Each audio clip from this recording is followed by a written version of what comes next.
வரவேற்புரை.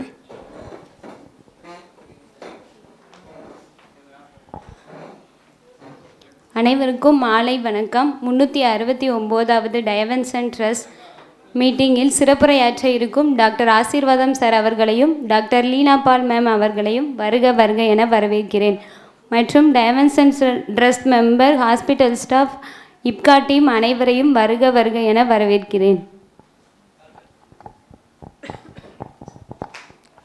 பெரியவர்களே, தாய்மார்களே, இந்த மீட்டிங்கில் நம்ம பார்க்க போகிறது சர்க்கரை வியாதியும் பல் பிரச்சனைகளும் அப்படின்றத பற்றி பார்க்க போகிறோம்.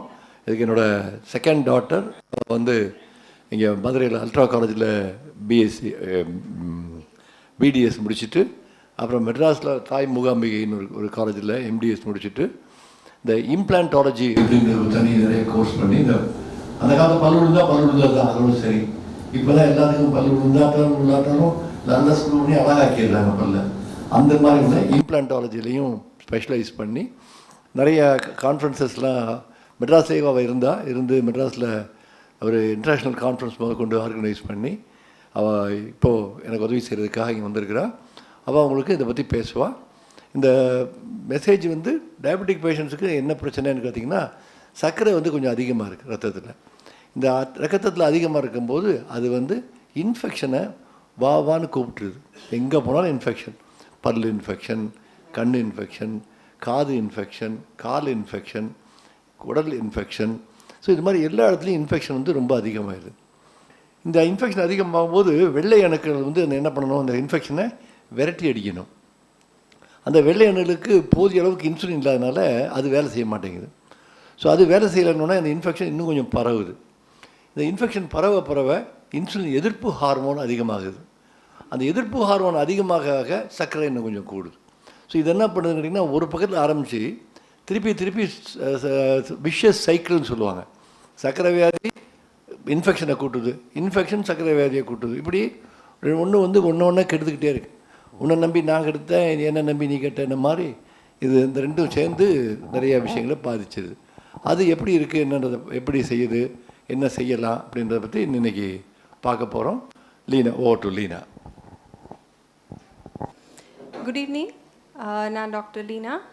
அப்பா சொன்ன மாதிரி நமக்கு எப்படி டயபெட்டிஸ் வந்து ஓரல் கேரை பாதிக்குது, அதே மாதிரி ஓரல் ஹைஜீன் நம்ம மெயின்டைன் பண்ணாமல் இருக்கிறதுனால அது எப்படி டயபெட்டிஸை நம்ம இன்னும் இன்க்ரீஸ் பண்ணிக்கிறோம் அப்படின்றதும் நம்ம இன்றைக்கி பார்க்க போகிறோம். ஸோ அதுக்கு என்ன சொல்யூஷன்ஸ், அது எதனால் வருது அப்படின்னு நிறைய ஆப்ஷன்ஸும் பார்க்க போகிறோம்.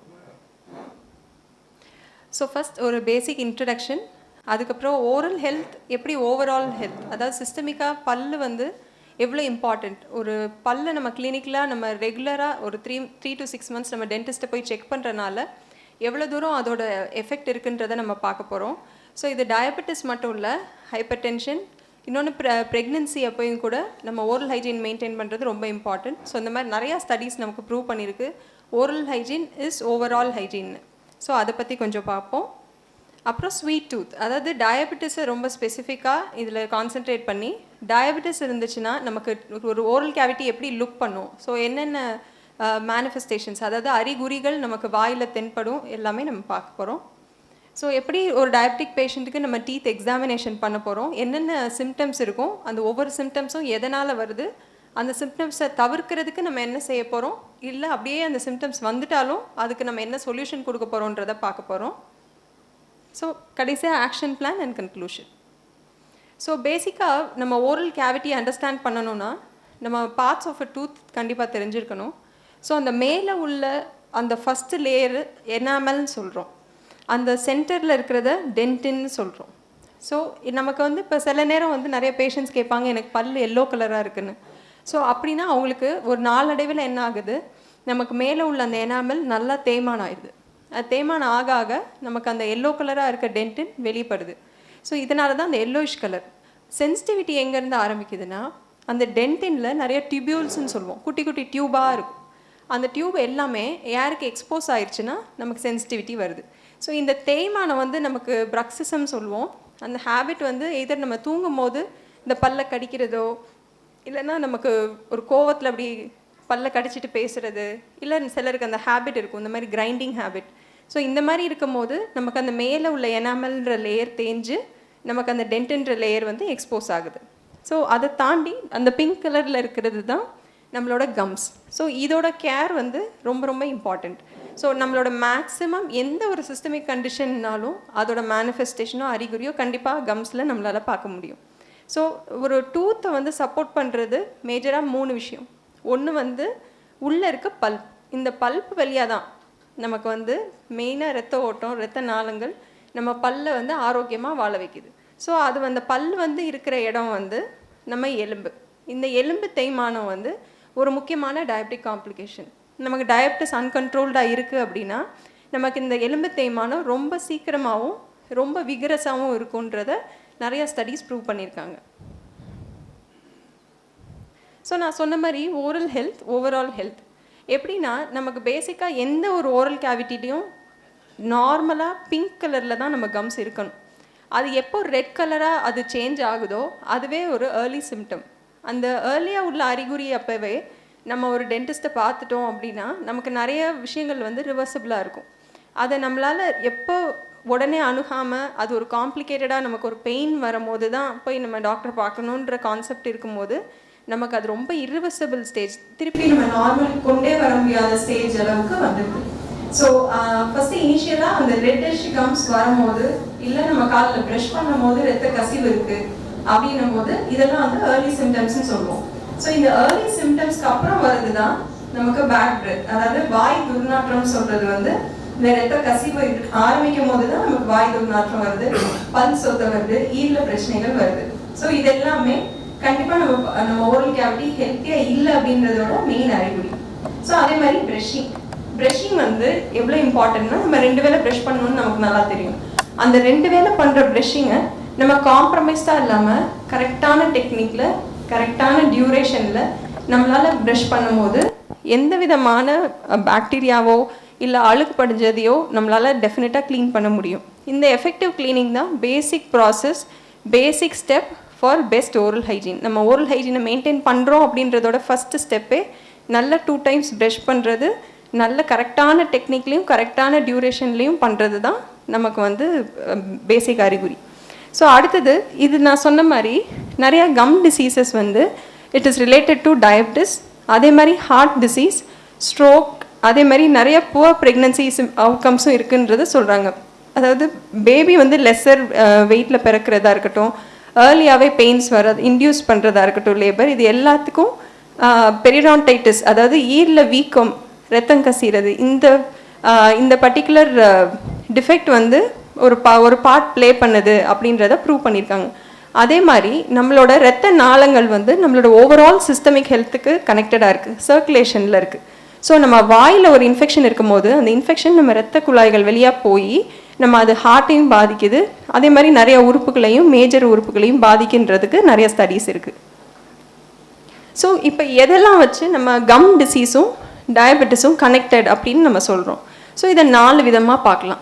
ஸோ நம்பர் 1 வந்து diabetic control. So gum disease வந்து பிளட் குளுக்கோஸ் கண்ட்ரோலை வச்சு லிங்க்ட் ஆகிருக்கு. அது எப்படி சொல்கிறாங்கன்னா, இப்போ டயபெட்டிக் பேஷண்ட்ஸ்க்கு பெரிடான்டைட்டிஸ் அதாவது ஈர் வீக்கம், ஈரில் இன்ஃபெக்ஷன் வந்து 2லேருந்து 3 மடங்கு வரையும் அதிகமாக வர வாய்ப்பு இருக்குன்றது நிறையா ஸ்டடீஸ் சொல்கிறாங்க. அதே மாதிரி பெரிடான்டிக் பேஷண்ட்ஸ்க்கு அதாவது ஓரல் இன்ஃபெக்ஷன், ஈரில் வீக்கம் இருக்கிற அந்த பெரிடான்டல் பேஷண்ட்ஸ்க்கும் டயபெட்டிஸ் கண்ட்ரோல் சரியாக மாட்டேங்குது, ஈஸியாக நமக்கு டயபெட்டிக் கண்ட்ரோலில் வரமாட்டேங்குது அப்படின்றதுக்கும் நிறையா ஸ்டடீஸ் இருக்குது. ஸோ பிளட் வெசல்ஸ் அப்பா சொன்ன மாதிரி நமக்கு ரத்த குழாய்கள் ஆல்ரெடி சேதம் அடைஞ்சிருது. நமக்கு மித்த உறுப்புக்கு எப்படி ரத்தம் வந்து காம்ப்ரமைஸ்டாக போகுதோ அதே மாதிரி ஓரல் கேவிட்டிலையும் பிளட் சப்ளை வந்து ரொம்ப காம்ப்ரமைஸ்டாக இருக்குது. ஸோ ஒன்ஸ் நமக்கு காம்ப்ரமைஸ்ட் பிளட் வெசல்ஸ் இருக்கும்போது அதில் உள்ள நியூட்ரிஷனோ இல்லை அதில் உள்ள எதிர்ப்பு சக்தி அணுக்களோ எதுவுமே போய் நமக்கு அந்த இன்ஃபெக்டட் ஏரியாவில் போய் சேர மாட்டேங்குது. ஸோ அப்போ ஆப்வியஸ்லி அங்கே திரும்ப இன்ஃபெக்ஷன் வந்துடுது. ஸோ திரும்ப அந்த இன்ஃபெக்ஷன் ஜாஸ்தி ஆகிறனால நமக்கு சக்கரை கண்ட்ரோலில் பிரச்சனை ஆயிடுது. ஸோ அந்த அப்பா சொன்ன அதே சைக்கிள் வந்து இந்த மாதிரி நமக்கு ரிஃப்ளெக்ட் ஆகுது ஓரல் கேவிட்டியை பொறுத்தவரை மட்டும். ஸோ அடுத்தது பாக்டீரியா. ஸோ நம்ம பிளட்டில் நிறைய சுகர் லெவல்ஸ் இருக்கும் போது இந்த சுகர் அதாவது அந்த குளுக்கோஸ் ஃபார்மில் இருக்கிற சுகரை சாப்பிட்டு வளர்கிற பாக்டீரியாஸோட லெவல் ஜாஸ்தி ஆயிடுது. ஸோ அது ஜாஸ்தி மல்டிப்ளை ஆக நமக்கு அந்த இன்ஃபெக்ஷனையும் கட்டுப்படுத்த முடியாத அளவுக்கு நமக்கு ரத்த நாளங்களும் சலைவரி செக்ரிஷன், நம்மளோட உமிழ்நீர் செக்ரிஷனும் ரொம்ப காம்ப்ரமைஸ்டாக, அதாவது கம்மியாக இருக்கும்போது நமக்கு பாக்டீரியா அளவுக்கு மீறி டெவலப் ஆயிடுது. ஸோ அதுவுமே வந்து ஒரு கனெக்ஷனுக்குரிய அறிகுறி தான். இன்னொன்று நம்ம ஹேபிட்ஸ், ஸ்மோக்கிங்காக இருக்கலாம், ஆல்கோஹாலாக இருக்கலாம், இது எல்லாமே நிறைய ஸ்டடீஸில் பெரிடான்டல் டிசீஸ், அதாவது ஈர் வீக்கத்துக்கு நம்ம ஸ்மோக்கிங் வந்து ஒரு மேஜர் கான்ட்ரிபியூட்டர்னு ப்ரூவ் ஆயிருக்கு. ஸோ இப்போ நம்ம குறிப்பிட்ட டயபிட்டிஸ்ன்னு பார்க்கும்போது என்ன மாதிரி ஓரல் மேனிஃபெஸ்டேஷன்ஸ், அதாவது என்ன மாதிரி அறிகுறிகள் நம்ம எதிர்பார்க்கலாம்? ஜிஞ்சைவல் ப்ளீடிங், அதாவது ஈர்லேருந்து ரத்தம் கசிகிறது. மியூக்கோசல் ட்ரையிங், அதாவது நம்ம வாயில் சலைவா செக்ரீஷன் ரொம்ப காம்ப்ரமைஸ்டாகவும் கம்மியாகவும் ஆயிடுது, நமக்கு வாயெல்லாம் ஒட்டி போயிடுது. ஸோ அப்படி இருக்கும்போது நமக்கு நிறைய நம்ம பாக்டீரியாஸ் டெவலப் ஆகிறதும் சரி, நம்ம வாயை க்ளீனாக வச்சுக்க முடியாத இருக்கிற பட்சத்தில் நமக்கு அந்த பாக்டீரியல் டெவலப்மெண்ட்டும் ஜாஸ்தியாக இருக்குது, இன்ஃபெக்ஷனும் ஜாஸ்தியாக இருக்குது, சர்க்கரை கண்ட்ரோல் பண்ணுற அளவை வந்து ரொம்ப நம்ம காம்ப்ரமைஸ்டாக கொண்டு போயிட வேண்டியதாக இருக்குது. So mucosal drying and cracking plus burning mouth, வாய் ரொம்ப எரிச்சலாக இருக்குதுன்னு சொல்லுவாங்க பேஷண்ட்ஸ். ஸோ அந்த மாதிரி இருக்கிறதுலாம் வந்து ரொம்ப advance cases of periodontal disease. Plus diminish salivary flow, நான் சொன்ன மாதிரி சலைவா, அதாவது உமிழ்நீர் செக்ரிஷன் வந்து ரொம்ப கம்மியாக இருக்குது. இன்னொன்று டென்டல் கேரிஸ், நமக்கு பூச்சி பல்லு நல்லாவே தெரியும். ஸோ இந்த மாதிரி இன்ஃபெக்ஷியஸ் பாக்டீரியாஸ் நிறையா ஓரல் கேவிட்டியில் இருக்கும்போது அது கம்லேருந்து கம்மை பாதிக்கப்படுத்துது அப்படின்னா அது பெரிடான்டல் டிசீஸாக சொல்கிறோம். அதே இது பல்லில் இருக்கிற அந்த பூச்சி வந்து இன்னும் ப்ரோக்ரஸ் ஆச்சுன்னா அதை நம்ம வந்து டென்டல் கேரிஸ்ன்னு சொல்கிறோம். ஸோ இது மாதிரி நமக்கு பாக்டீரியல் இன்ஃபெக்ஷன்ஸும் ரொம்ப ஜாஸ்தியாக இருக்கிறனால நமக்கு வந்து டயபிட்டிஸோட அது ரிலேட்டடுன்னு சொல்கிறாங்க.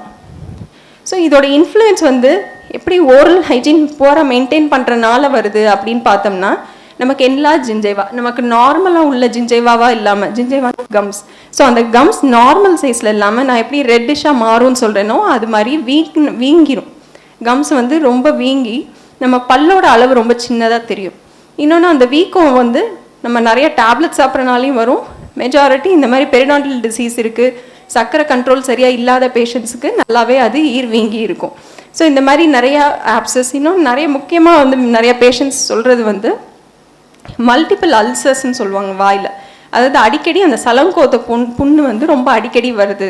ஸோ அந்த மாதிரி பேஷண்ட்ஸ்க்கு நாங்கள் பிளட் ரிப்போர்ட் ட்ரீட்மெண்ட்டுக்கு முன்னாடி எடுக்கும் போது தான் அவங்களுக்கு டயபிட்டிஸ் இருக்குன்னே அவங்களுக்கு தெரிய வரும். ஸோ அந்த மாதிரி நிறைய மேஜர் சிஸ்டமிக் கண்டிஷன்ஸ் எல்லாம் நம்ம டிடெக்ட் பண்ணுற லெவலில் நமக்கு ஓரல் ஹைஜீன் வந்து நமக்கு பிரதிபலிக்குது. ஸோ ஆப்சஸ் ஃபார்மேஷன், இன்னொன்று ஈறு ரொம்ப இறங்கியிருக்கும். நீங்கள் பார்த்தீங்கன்னா நிறைய பேஷண்ட்ஸ்க்கு எலும்பு தேய்மானம் ரொம்ப ஆக அந்த எலும்பு இறங்க அந்த எலும்பு மேலே இருக்க ஈரும் ரொம்ப கீழே இறங்கிட்டே போகும். ஸோ அதனால் நம்மளோட அந்த பல்லு கீழே அந்த வேர் வந்து வெளியே எக்ஸ்போஸ் ஆயிரும். ஸோ அப்படி இருக்கும் போது நமக்கு சென்சிட்டிவிட்டி, அதாவது கூச்ச சுபாவம் ரொம்ப ஜாஸ்தி ஆயிரும். ஸோ இதுதான் அந்த ஆப்சஸ் நான் சொல்கிறது. கிளியராக இருக்கு.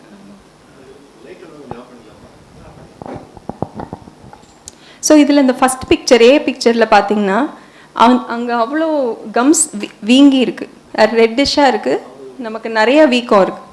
ஸோ இந்த வீக்கம் இருக்கும் போது என்ன ஆயிடுதுன்னா அந்த இடத்துல காம்ப்ரமைஸ்டாக இருக்குது பிளட் சர்க்குலேஷனும் சரி, சலைவரி சர்க்குலேஷன், நம்மளோட சலைவா வந்து உமிழ்நீர் சுரக்கிற தன்மையும் கம்மியாக இருக்குது. மித்தது எல்லாமே காம்ப்ரமைஸ்டாக இருக்கும் போது அந்த ஈர் அந்த இடத்துல ரொம்பவே வீங்கி இருக்குது. ஸோ இதே மாதிரி தான் நம்ம கீழே பார்க்கும்போது பல்லோட சைஸ் கம்மியாயிரும், நம்ம அந்த கம்ஸை தொடும் போதே அவ்வளோ ப்ளீடிங் வரும். ஸோ இது எல்லாமே ஒரு மேஜர் இண்டிகேஷன் தான். இந்த கடைசி பிக்சரில் நமக்கு அது வந்து சலங்கோத்த ஒரு புண்ணு இருக்குது. ஸோ இது எல்லாமே oral manifestations of diabetes. So இப்போ ஒவ்வொன்றையும் நம்ம இன்னும் கொஞ்சம் டீட்டெயில்டாக பார்க்கலாம். ஸோ இது வந்து டயபெட்டிக் பேஷண்ட்ஸ்க்கு நம்ம எக்ஸாமின் பண்ணுறது. ஸோ இந்த ஃபர்ஸ்ட் பிக்சரில் நீங்கள் பார்த்தீங்கன்னா நம்ம பல்லு இருக்குது, எலும்பு இருக்குது.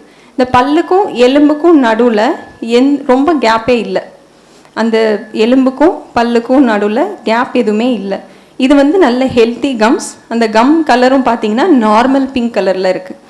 ஜிஞ்சைவைட்டிஸ்ன்னு வரும்போது வெறும் ஈர் வீக்கம் மட்டும், அதில் வந்து ஒரு பல்பஸ் ப்ரொஜெக்ஷன் இருக்கும், ஆனால் பிங்க் கலரில் தான் இருக்கும், கொஞ்சம் டார்க்கர் ஷேடில் இருக்குது.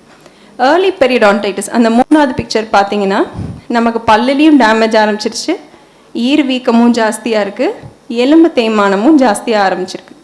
ஸோ பல்லுக்கும் எலும்புக்கும் உள்ள கேப்பு நிறையா இருக்குது, நிறையா ஆரம்பிக்குது, அதனால் இன்ஸ்ட்ருமெண்ட்டால் உள்ளே போக முடியுது.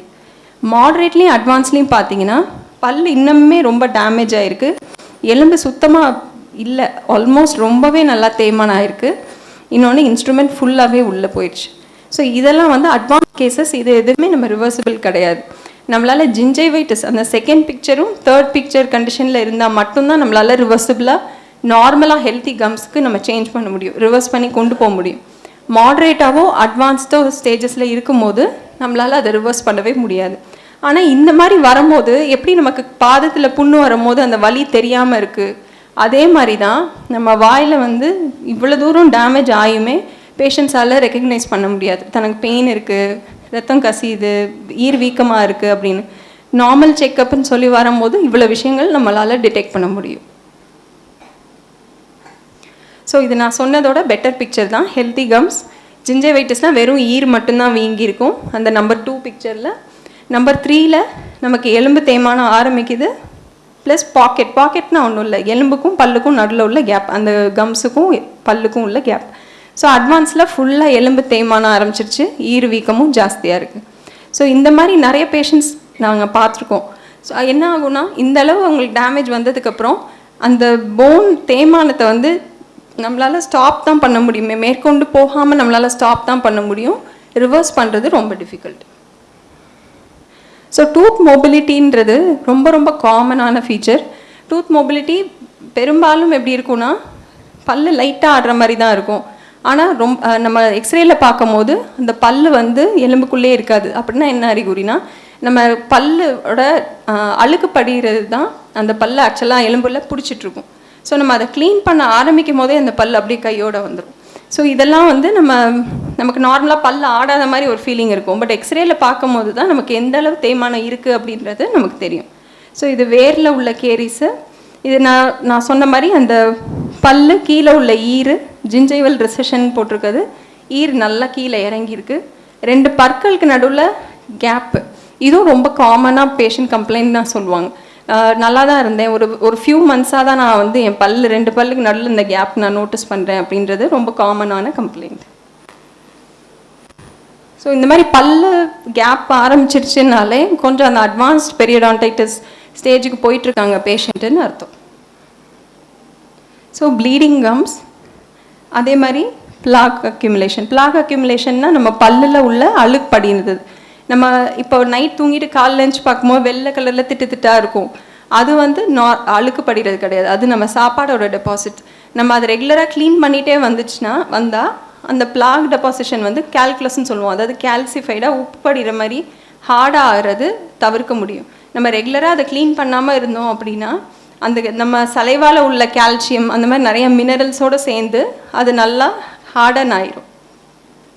அது வந்து நமக்கு ப்ரொஃபஷ்னல் ஸ்கேலிங்கால் மட்டும்தான் அதை ரிமூவ் பண்ண முடியும். ஸோ இன்னொரு பேசிக் கான்செப்ட் வந்து ரொம்ப சாக்லேட் சாப்பிட்றதுனால தான் கேரிஸ் வருது அப்படின்றது வந்து ரொம்ப ஒரு காமன் ஃபேக்டர். பட் ஆக்சுவலாக பார்த்தா கேரிஸ்ன்றது வந்து மல்டிபிள் ஃபேக்டோரியல், அதாவது நிறைய விஷயங்களால் வர்றது தான் கேரிஸ். ஒரு பர்டிகுலர் இந்த விஷயத்தினால தான் கேரிஸ் அப்படின்றத நம்மளால் சொல்ல முடியாது. ஸோ அதோட என்னென்ன காரணம் அப்படின்னு பார்த்தா நம்ம பல்லோட சில ஜெனட்டிக் ஃபேக்டர்ஸ் இருக்குது. அதாவது சிலருக்கு வந்து நான் சொன்ன மாதிரி அந்த டியூப் மாதிரி இருக்கும், அது கொஞ்சம் ஏருக்கு எக்ஸ்போஸ் ஆகும் சென்சிட்டிவிட்டி வருது அப்படின்னு சொல்கிறேன்ல, அது எல்லாருக்குமே எக்ஸ்போஸ் ஆனாலும் சென்சிட்டிவிட்டி வராது.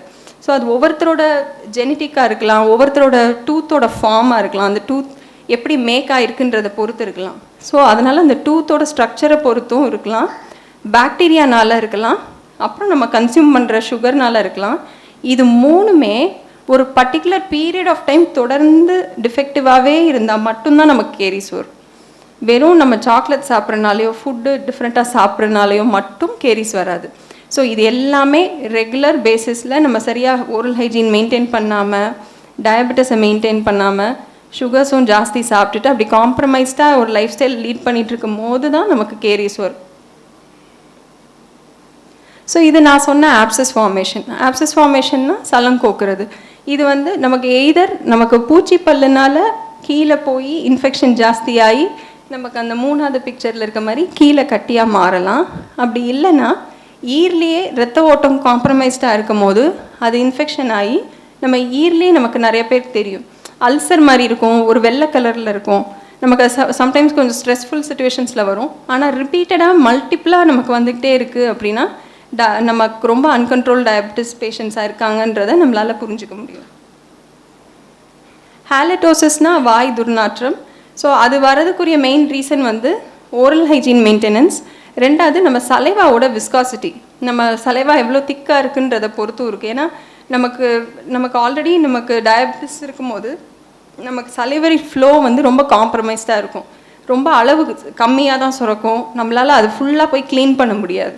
ஸோ பேசிக்காக ஒரு சலைவா என்ன பண்ணணும் அப்படின்னா அடிக்குவேட்டாக செக்ரீட் ஆகி பல்லில் உள்ள எல்லா இடுக்குலையும் போய் அதை கிளியர் பண்ணி அப்படியே அதை மெயின்டைன் பண்ணணும். பட் நமக்கு சலைவா ரொம்ப காம்ப்ரமைஸ்டாக இருக்கும்போது பிளட்டில் உள்ள இம்யூன் செல்ஸ், அதாவது எதிர்ப்பு சக்தி உள்ள செல்ஸுமே பிளட்டில் கம்மியாக இருக்கும் போது அந்த பர்டிகுலர் இன்ஃபெக்ஷனை ரீச் பண்ண முடியாமல் இருக்கும் போது அந்த இன்ஃபெக்ஷன் ஜாஸ்தி ஆயிடுது. ஸோ இன்ஃபெக்ஷன் ஜாஸ்தியானோடனே நமக்கு ஈர்வீக்கம் வருது. ஈர்வீக்கமும் நமக்கு வருதுன்னு நமக்கு தெரியாது. இரத்த கசிவாகும். இரத்த கசிவு இன்னும் மேற்கொண்டு எலும்பு தேய்மானம் ஆகும். அந்த அட்வான்ஸ் ஸ்டேஜில் நம்ம நோட் பண்ணுறது ரெண்டே விஷயத்தில் தான் பேஷண்ட்ஸ் நோட் பண்ணுவாங்க. ஒன்று ஜாஸ்தி பல்ல ஆடும் போது, ரெண்டாவது வலி. இது ரெண்டு இருந்தால் மட்டும்தான் பேஷண்ட்ஸ் வந்து டென்டிஸ்ட்டை வந்து மீட் பண்ண வருவாங்க. ஸோ இது ரெண்டுக்கும் உள்ள இனிஷியல், அதாவது ரொம்ப ரொம்ப முன்னாடி உள்ள அறிகுறி வந்து வாய் துர்நாற்றம். வாய் துர்நாற்றம் எய்தர் நம்மளோட கேஸ்ட்ரைட்டிஸ் அந்த மாதிரி இஷ்யூஸ்னால, ஈசோஃபேகல் இஷ்யூஸ்னால கூட வரலாம். ஆனால் majority oral hygiene, oral habits, இல்லை இந்த மாதிரி டயபெட்டிஸ், இந்த மாதிரி உள்ள அறிகுறி தான் ஹாலிடோசிஸ், அதாவது வாய் துர்நாற்றம். ஸோ நம்ம ஈரில் உள்ள இன்ஃபெக்ஷன், அந்த ரத்தம் கசிகிறது, அந்த ரத்தம் கட்டுறது, ஸோ இதெல்லாம் தான் நமக்கு வாய் துர்நாற்றமாக நமக்கு தெரியுது. இன்னொன்று இல் ஃபிட்டிங் டென்ச்சர்ஸ். இப்போ நிறைய பேர் டென்ச்சர் போட்டிருப்பாங்க, ஆர்பிடி அந்த மாதிரி சொல்லுவாங்க, கலட்டி மாட்டுற மாதிரி டென்ச்சர்ஸ். எஃபிடினா ஃபிக்ஸ் பண்ணி சிமெண்ட் போட்டு ஃபிக்ஸ் பண்ண மாதிரி டென்ச்சர்ஸ். இந்த மாதிரி நிறைய பேஷண்ட்ஸ் போட்டிருப்பாங்க. ஸோ இந்த மாதிரி நாளாக என்ன ஆகும்னா அந்த மாதிரி க்ரௌன்ஸாக இருக்கட்டும், அந்த மாதிரி ஃபிட்டட் டென்ச்சர்ஸ் எல்லாமே லூசன் ஆயிரும். ஏன்னா எந்த அளவில் எலும்பு இருந்து அவங்க அதை அச்சு எடுத்து போட்டாங்களோ கொஞ்ச நாளில் அந்த எலும்பு தேய்மானம் ரொம்ப ஜாஸ்தி ஆகும்போது அது வந்து ஃபிட் ஆகாது. ஸோ அது வந்து இல் ஃபிட்டட் டென்ச்சர்ஸ்ன்னு சொல்லுவோம். அதுவும் ஒரு அறிகுறி தான். ஸோ நான் சொன்ன மாதிரி டூத் சென்சிட்டிவிட்டி, கூச்சம், அது எய்தர் அந்த மேலே உள்ள எனாமல் லேயர் போய் கீழே உள்ள லேயர், அதாவது ரெண்டாவது லேயர், அந்த டென்டின் லேயர் எக்ஸ்போஸ் ஆகும்போது நமக்கு சென்சிட்டிவிட்டி வரலாம். அப்படி இல்லை அப்படின்னா நமக்கு எலும்பு தேய்மானம் ரொம்ப ஆகும்போது ஈர அந்த எலும்போடே இறங்கிரும். அந்த ஈர எலும்போடே இறங்கும் போது நம்ம பல்லில் க்ரௌன் பார்ட்டுன்னு ஒன்று இருக்குது, ரூட் பார்ட்டுன்னு ஒன்று இருக்குது. அதாவது மேல் போர்ஷன் வந்து க்ரௌனுன்னு சொல்லுவோம், வேறு போர்ஷனை ரூட்டுன்னு சொல்லுவோம். அந்த வேறு போர்ஷன் எக்ஸ்போஸ் ஆகும்போது நமக்கு வந்து சென்சிட்டிவிட்டி வருது. ஸோ இது ரெண்டுமே காமன் சைன்ஸ் ஆஃப் சென்சிட்டிவிட்டி. வந்து நமக்கு வந்து காம்ப்ரமைஸ்டாக ஓரல் ஹைஜீன் இருக்குது, நம்ம வந்து சரியாக மெயின்டைன் பண்ணல அப்படின்றதோட அறிகுறி தான். ஃபுட் இம்பேக்ஷனும் ரொம்ப காமனான கம்ப்ளைண்ட். சாப்பிட்றது எல்லாமே போய் மாட்டுது, நான்வெஜ் எதுவுமே சாப்பிட முடியல, சிக்கன் சாப்பிட முடியல, சாப்பிட்டா எனக்கு போய் மாட்டுது ரெண்டு பல்லுக்கு நடுவில்ன்றது காமன் சிம்டம். அது எதனால் வருது அப்படின்னா நம்ம எக்ஸ்ரே எடுத்து பார்த்தோன்னே நமக்கு நல்லா தெரியும். ரெண்டு பல் இருக்கும், அந்த பல்லோட வேறு ரெண்டுமே ட்ரையாங்கிள் ஷேப்பில் இருக்கும். எலும்பு தேய்மானம் ஃபுல்லாக இருக்கும், கம்ப்ளீட்டாக இறங்கியிருக்கும் எலும்பு. அதனால் அந்த கேப்பில் நமக்கு சாப்பாடு போய் மாட்டுது. ஸோ இதுக்கு வந்து என்ன ட்ரீட்மெண்ட்னா இன்டர்டென்டல் ப்ரஷஸ் இருக்குது, அதை வச்சு நம்ம ஓரல் ஹைஜீன் மெயின்டைன் பண்ணணும். ப்ளஸ் நம்மளோட டயபெட்டிஸ் லெவலை மெயின்டைன் பண்ணணும். Oral hygiene floss, water jet floss, இந்த மாதிரி நிறைய அட்வான்ஸ் டெக்னிக்ஸ் வந்துருக்கு. ஸோ இந்த மாதிரி ஓரல் ஹைஜீன் நம்ம மெயின்டைன் பண்ணும் போது நமக்கு இதுலேருந்து ப்ரிவென்டிவாக தான் பண்ண முடியுமே தவிர்த்து ரொம்ப எலும்பு தேய்மானம் ஆயிடுச்சு அப்படின்னா நம்மளால் ரிவர்சிபிளாக நம்மளால் கொண்டு வர முடியாது. ஸோ அந்த அட்வான்ஸ் ஸ்டேஜஸ்க்கு முன்னாடியே ஒரு ஃபியூ சிம்டம்ஸ் இருக்கும் போது, வாய் துர்நாற்றம், இரத்த கசிவு அந்த மாதிரி இருக்கும் போதே நம்ம டென்டிஸ்ட்டை பார்த்துட்டோம் அப்படின்னா நம்மளால் எதையுமே ரிவர்சிபிளாக கொண்டு போக முடியும். ஸோ நான் சொன்ன மாதிரி prevention is always better then cure. So நம்ம ரெகுலராக டென்டிஸ்ட்டை விசிட் பண்ணுறது, நம்மளோட கம் டிசீஸை உடனே ட்ரீட் பண்ணுறது, இன்னொன்று நல்ல ஓரல் ஹைஜீன், நல்ல டீப் கிளீனிங்ஸ், இது எல்லாமே வந்து நம்ம டென்டிஸ்ட்டை போய் பார்த்து செய்யும் போது என்ன ஆகும்னா நமக்கு நம்ம ஒரு மைண்டில் ஒரு கன்சர்னோட போவோம். ஆனால் அது வேறு ஒரு இஷ்யூவோடைய இல்லை கண்டிஷனோட சிம்டமாக இருக்கலாம். ஸோ நமக்கு அதோட விழிப்புணர்வும் கிடைக்கும். ப்ளஸ் நம்ம அதை டைரெக்டாக அந்த ஒரு ப்ராப்ளம் வந்ததுக்கப்புறம் ட்ரீட் பண்ணுறதை விட ஏர்லி ஸ்டேஜஸில் அதை தவிர்க்க முடிகிற ஸ்டேஜில் இருக்கும் போதே ட்ரீட் பண்ணிட்டா பெட்டர். ஸோ அதனால் every 3 to 6 months dentist checkup is a must. இன்னொன்று டயட் டைரிஸ். ஸோ ஒரு பேஷண்ட் ஒரு கன்சர்னில் வரும்போது நாங்கள் என்ன சொல்லுவோன்னா, ஒரு வீக்கில் மார்னிங், ஆஃப்டர்நூன், ஈவினிங் 3 வேளையும் அவங்க சாப்பிட்றத லிஸ்ட் அவுட் பண்ண சொல்லுவோம். ஸோ அவங்களோட கேலரிஸ் இப்போ நீங்கள் எப்படி கவுண்ட் பண்ணி சாப்பிட்றீங்க, டயட்டிஷியன் சஜஸ்ட் பண்ணுறாங்களோ அது மாதிரி லெவல் ஆஃப் சுகர் எவ்வளோ எடுக்கிறீங்க, ஸோ அந்த உங்கள் ஓரல் ஹைஜீன் ப்ராக்டிஸ் எவ்வளோ எஃபெக்டிவாக இருக்குது, ஸோ அதுக்கு இது மேட்ச் ஆகுதா, இது காம்ப்ரமைஸ் பண்ணுதா, அது என்னன்றதை பார்த்து நம்ம வந்து சஜஸ்ட் பண்ணுவோம். ஸோ நாங்கள் சஜஸ்ட் பண்ணுற டூத் பேஸ்ட்லேருந்து டூத் ப்ரஷ்லேருந்து எல்லாமே உங்களோட ஜிஞ்சைவல், அதாவது கம் குவாலிட்டி, இன்னொன்று அதோட இன்ஃபெக்ஷன், இது எல்லாத்தையும் பொறுத்து தான். நம்ம எல்லாருக்குமே எல்லா டூத் ப்ரஷ்ஷு எல்லா பேஸ்ட்டும் டிவியில் வர டூத் ப்ரஷ்ஷு டூத் பேஸ்ட் எதுவுமே சூட் ஆகாது. ஆக்சுவலாக அது ஒவ்வொருத்தருக்கும் ஒவ்வொரு மாதிரி தேவைப்படும். ஸோ அது நீங்கள் நேரில் பார்க்கும்போது தான், நாங்களும் நேரில் பார்க்கும்போது, ஏன்னா சில பேஷண்ட்ஸ் வந்து எங்களுக்கு ஆன்லைன் கன்சல்டேஷன் கால் பண்ணுவாங்க. கால் பண்ணி இந்த மாதிரி எங்களுக்கு ஒரு பல்லு வந்து ரீப்ளேஸ் பண்ணணும், எவ்வளோ ஆகும் அப்படின்னு கேட்பாங்க. ஸோ இது ஏன் எங்களால் எப்பயுமே சொல்ல முடியாது அப்படின்னா, நம்ம பேஷண்ட்டை நேரில் பார்த்தா தான் அவங்களுக்கு வேறு என்ன கண்டிஷன் இருக்குது, சிஸ்டமிக்காக என்ன கண்டிஷன் இருக்குது, அவங்க என்ன டேப்லெட் சாப்பிட்றாங்க, எலும்பு தேய்மானம் எவ்வளோ தூரம் இருக்குது, அவங்களுக்கு இம்ப்ளான்ட் கரெக்டாக இருக்குமா, இல்லைனா அவங்க கழட்டி மாட்டுற மாதிரி பண்ணுறதே பெட்டராக இருக்குமா. ஸோ இந்த மாதிரி நிறைய விஷயங்கள் வந்து நேராக கிளினிக்கலாக பார்த்தா தான் தெரியும். ஸோ இந்த மாதிரி விஷயங்களை நம்மளால் தவிர்க்க முடியுன்ற போது நம்ம வந்து அந்த மாதிரி டயட் டைரிஸ் மெயின்டைன் பண்ணுறதா இருக்கட்டும், சார்ட் மெயின்டைன் பண்ணுறதா இருக்கட்டும், டென்டிஸ்ட் சொல்கிற மாதிரி உள்ள டூத் பேஸ்ட்டு, ப்ரஷஸ் இந்த மாதிரி நம்ம யூஸ் பண்ணால், அதாவது கஸ்டமைஸ்டாக இருக்கும்.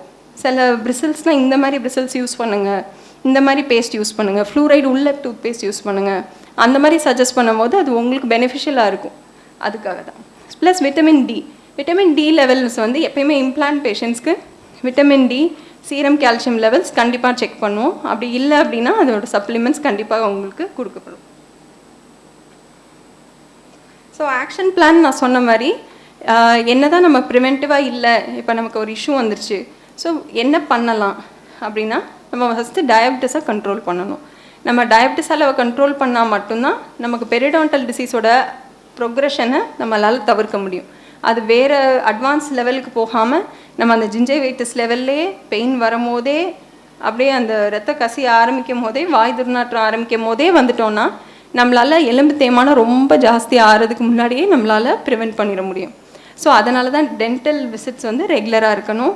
பிளாக் வந்து நமக்கு அழுக்கு படிகிறத ரெகுலராக ப்ரொஃபஷ்னலாக க்ளீன் பண்ணணும். 2 வேளை ப்ரஷ் பண்ணணும். நம்ம ப்ரஷ் பண்ணுற விதமும் கரெக்டாக இருக்கணும். கரெக்டான ப்ரஷ்ஷு, கரெக்டான பேஸ்ட்டு, கரெக்டான டெக்னிக், இதை வச்சு ப்ரஷ் பண்ணணும். ஃப்ளாஸிங் வந்து எவ்ரிடே வந்து மேண்டேட்ரி. அந்த ஒரு கயிறு மாதிரி இருக்கும், 2 பல்லுக்கு நடுவில் விட்டு க்ளீன் பண்ணுறது கண்டிப்பாக பண்ணியே ஆகணும். மவுத் வாஷஸ் வந்து depends on the severity of the disease condition. அதாவது இப்போ எல்லாருக்கும் ஒரே மாதிரி மவுத் வாஷ் தேவைப்படாது. சிலருக்கு குளோரிக்சிடின் பேஸ்ட் மவுத் வாஷ் தேவைப்படும், சிலருக்கு வந்து சென்சிட்டிவிட்டிக்காக உள்ள மவுத் வாஷ் தேவைப்படும். ஸோ நம்ம வந்து இன்னொன்று, எந்த மவுத் வாஷாக இருந்தாலும் சரி, எந்த டூத் பேஸ்ட்டாக இருந்தாலும், இப்போ இந்த ஒரு பர்டிகுலர் கன்சர்னுக்காக நம்ம சென்சிட்டிவிட்டி அப்படின்னு பேஷண்ட் வரும்போது அதுக்கு நம்ம ப்ரிஸ்கிரைப் பண்ணுற மவுத் வாஷாக இருக்கட்டும், பேஸ்ட்டாக இருக்கட்டும், அது ஒரு பர்டிகுலர் 2 to 3 months மட்டும்தான் அவங்க யூஸ் பண்ணணும். அந்த 2 to 3 monthsக்கு அப்புறம் அவங்க நார்மல் டூத் பேஸ்ட்டுக்கு போயிடணும். அது ஏன் அப்படின்னா அதோட எஃபெக்டிவ் வந்து அந்த பர்டிகுலர் டைமில் நம்ம கொடுத்தா மட்டும்தான் அதோட க்யூராக இருக்கும். லாங்கர் த டியூரேஷன் எஃபெக்ட் வந்து ரொம்ப கம்மியாயிரும்.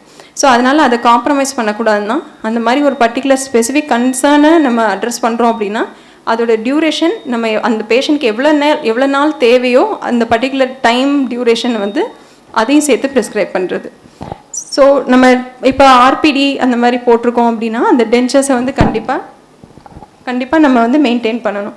அது ரிமூவ் பண்ணிட்டு படுக்கிற ஆர்பிடியாக இருந்துச்சுன்னா நைட் ரிமூவ் பண்ணிடணும், அதை வாஷ் பண்ணி திரும்ப வேர் பண்ணணும், அதை நைட்டு வாட்டரில் போட்டு வைக்கணும். அந்த மாதிரி இல்லாமல் நம்ம வாயிலே வச்சு நம்ம மெயின்டைன் பண்ணோம் அப்படின்னா நமக்குமே வந்து ஃபுல்லாக அல்சர்ஸ் வர்றதுக்கும் வாய்ப்பு இருக்குது.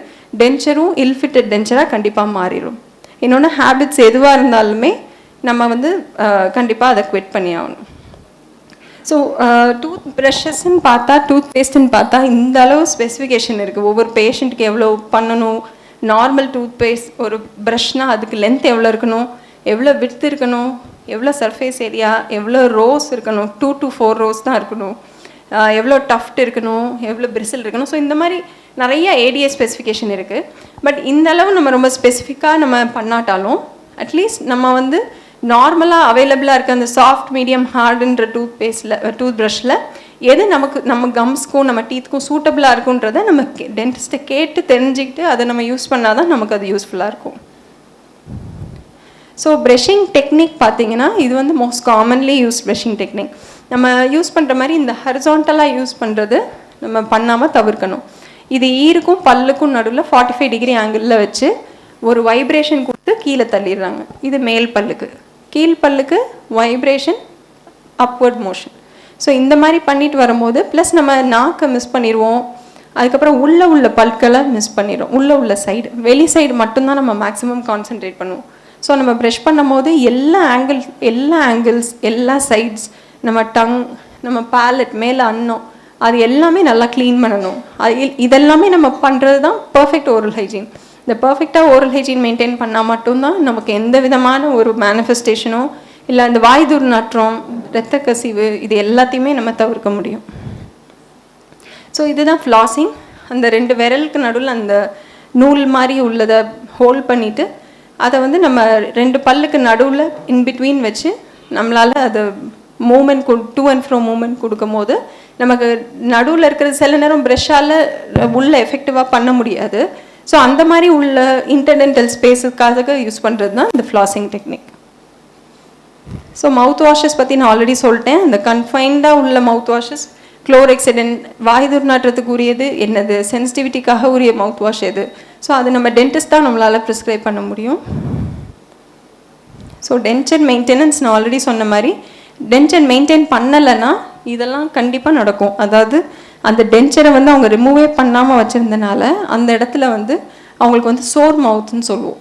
ஸோ இந்த மாதிரினா நம்ம அதை வந்து திரும்ப க்யூர் பண்ணுறது ரொம்ப டிஃபிகல்ட்.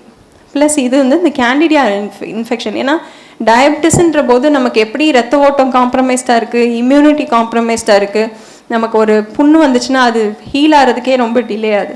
ஸோ அதே மாதிரி தான். ஸோ அப்போ இதெல்லாம் ஆப்பர்ச்சுனிட்டிக் இன்ஃபெக்ஷன்ஸ்னு சொல்லுவோம், கேண்டிடியாசிஸ், ஃபங்கல் இன்ஃபெக்ஷன். ஸோ இதெல்லாம் வந்து ஈஸியாக நமக்கு வரதுக்கு ரொம்பவே வாய்ப்பு ஜாஸ்தி. ஸோ டொபாக்கோவும் கண்டிப்பாக நம்ம தவிர்க்கிறது நல்லது. So to conclude, regular dental visits ரொம்ப ரொம்ப முக்கியம். ப்ளஸ் நம்ம கம் டிசீஸ் இனிஷியல் ஸ்டேஜஸ்லேயே நம்ம பார்த்துட்டோம்னா நம்மளால் அதை ரிவர்சிபிளாக கொண்டு போக முடியும். ஸோ கம் டிசீஸ், நம்மளோட கம் டிசீஸை நம்ம ஏர்லியாக டிடெக்ட் பண்ணி அதை நல்லா நம்ம ட்ரீட் பண்ணிட்டோன்னா நம்மளோட பிளட் சுகர் கண்ட்ரோலும் ரொம்பவே நல்லாயிருக்கும். ஏன்னா டயபிட்டிஸோட 6th காம்ப்ளிகேஷன் பெரிடான்டல் டிசீஸுன்றதை ப்ரூவ் பண்ணியிருக்காங்க.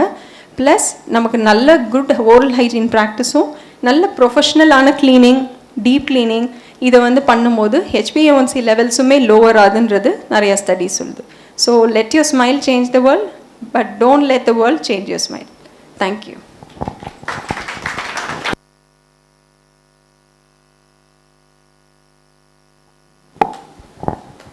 ஸோ பல்லை பற்றி எல்லாம் நல்லா கேட்டீங்க. என்ன பல் எப்படி மெயின்டைன் பண்ணணும், மெயின்டைன் பண்ணாத பல்லுனால என்ன பின்விளைவுகள் எல்லாம் பண்ணீங்க. நம்ம சக்கரை டைமென்ஷன் ட்ரஸ்ட் பொறுத்த வரைக்கும் இங்கே உள்ளவங்களுக்கு எல்லாமே சக்கரை வியாதி பற்றி நல்லா தெரியுறதுனால கால் புண்ணு, அல்சர் வரதே இல்லை. அதே போல் இதை பற்றி நல்லா தெரிஞ்சு ஒழுங்காக செக்கப் பண்ணிங்கன்னா அந்த பல்லுனால் வரக்கூடிய கான்ட்ரிபியூஷன் ஆனால் கெடுதியும் வராமல் தடுத்துக்க முடியும் என்று கூறி உங்கள் சந்தேகங்கள் இருந்தால் நீங்கள் தாராளமாக இப்போ கேட்கலாம்.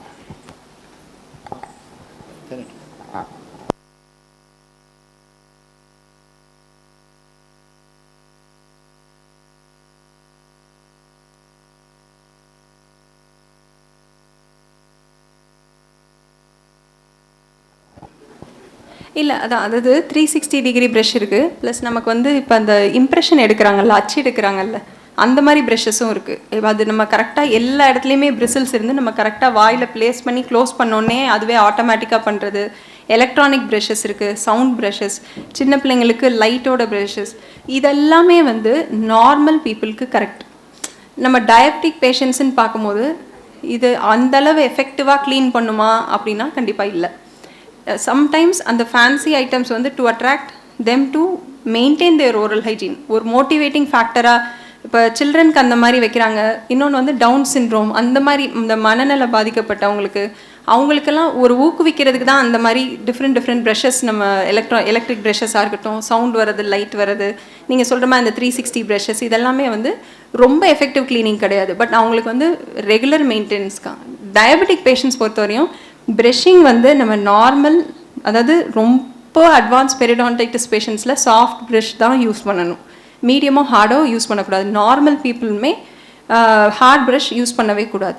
ஸோ இதர் மீடியம் ஆர் சாஃப்ட் தான். ஸோ நம்ம சாஃப்ட் வந்து அட்வைசபிள், ப்ளஸ் அவங்களுக்கு ப்ரஷிங் டெக்னிக் இப்போ நான் சொன்ன மாதிரி உள்ளது, ப்ளஸ் எஃபெக்டிவாக ஃப்ளாசிங் ப்ளஸ் மவுத் வாஷ், இது மூணுமே சேர்ந்து பண்ணும்போது தான் நமக்கு எஃபெக்டிவ் ஓரல் ஹைஜீன் மெயின்டெனன்ஸாக இருக்கும்.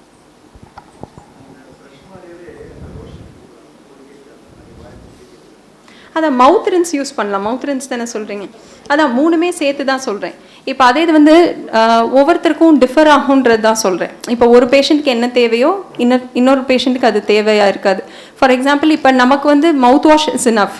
அதே இது இம்ப்ளான்ட் பேஷண்ட்ஸ்க்கு வாட்டர் ஜெட் ஃப்ளாசர்னு ஒன்று இருக்குது. அதாவது அப்படி பைப் மாதிரி இருக்கும், வாட்டர் அந்த ஒரு ஜெட் மாதிரி வாட்டர் வரும். ஸோ அதை வச்சு அவங்க க்ளீன் பண்ணுறது ரொம்ப இம்பார்ட்டண்ட். ஏன்னா அவங்களுக்கு இம்ப்ளான்ட்டோட ஹைஜீன் மெயின்டைன் பண்ணணும்.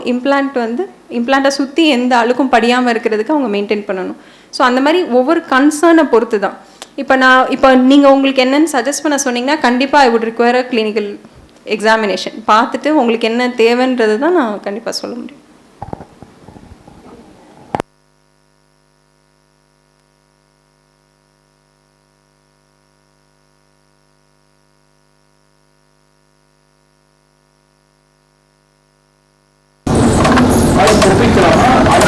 இல்லை கண்டிப்பாக வாய் கொப்பளிக்கலாம்.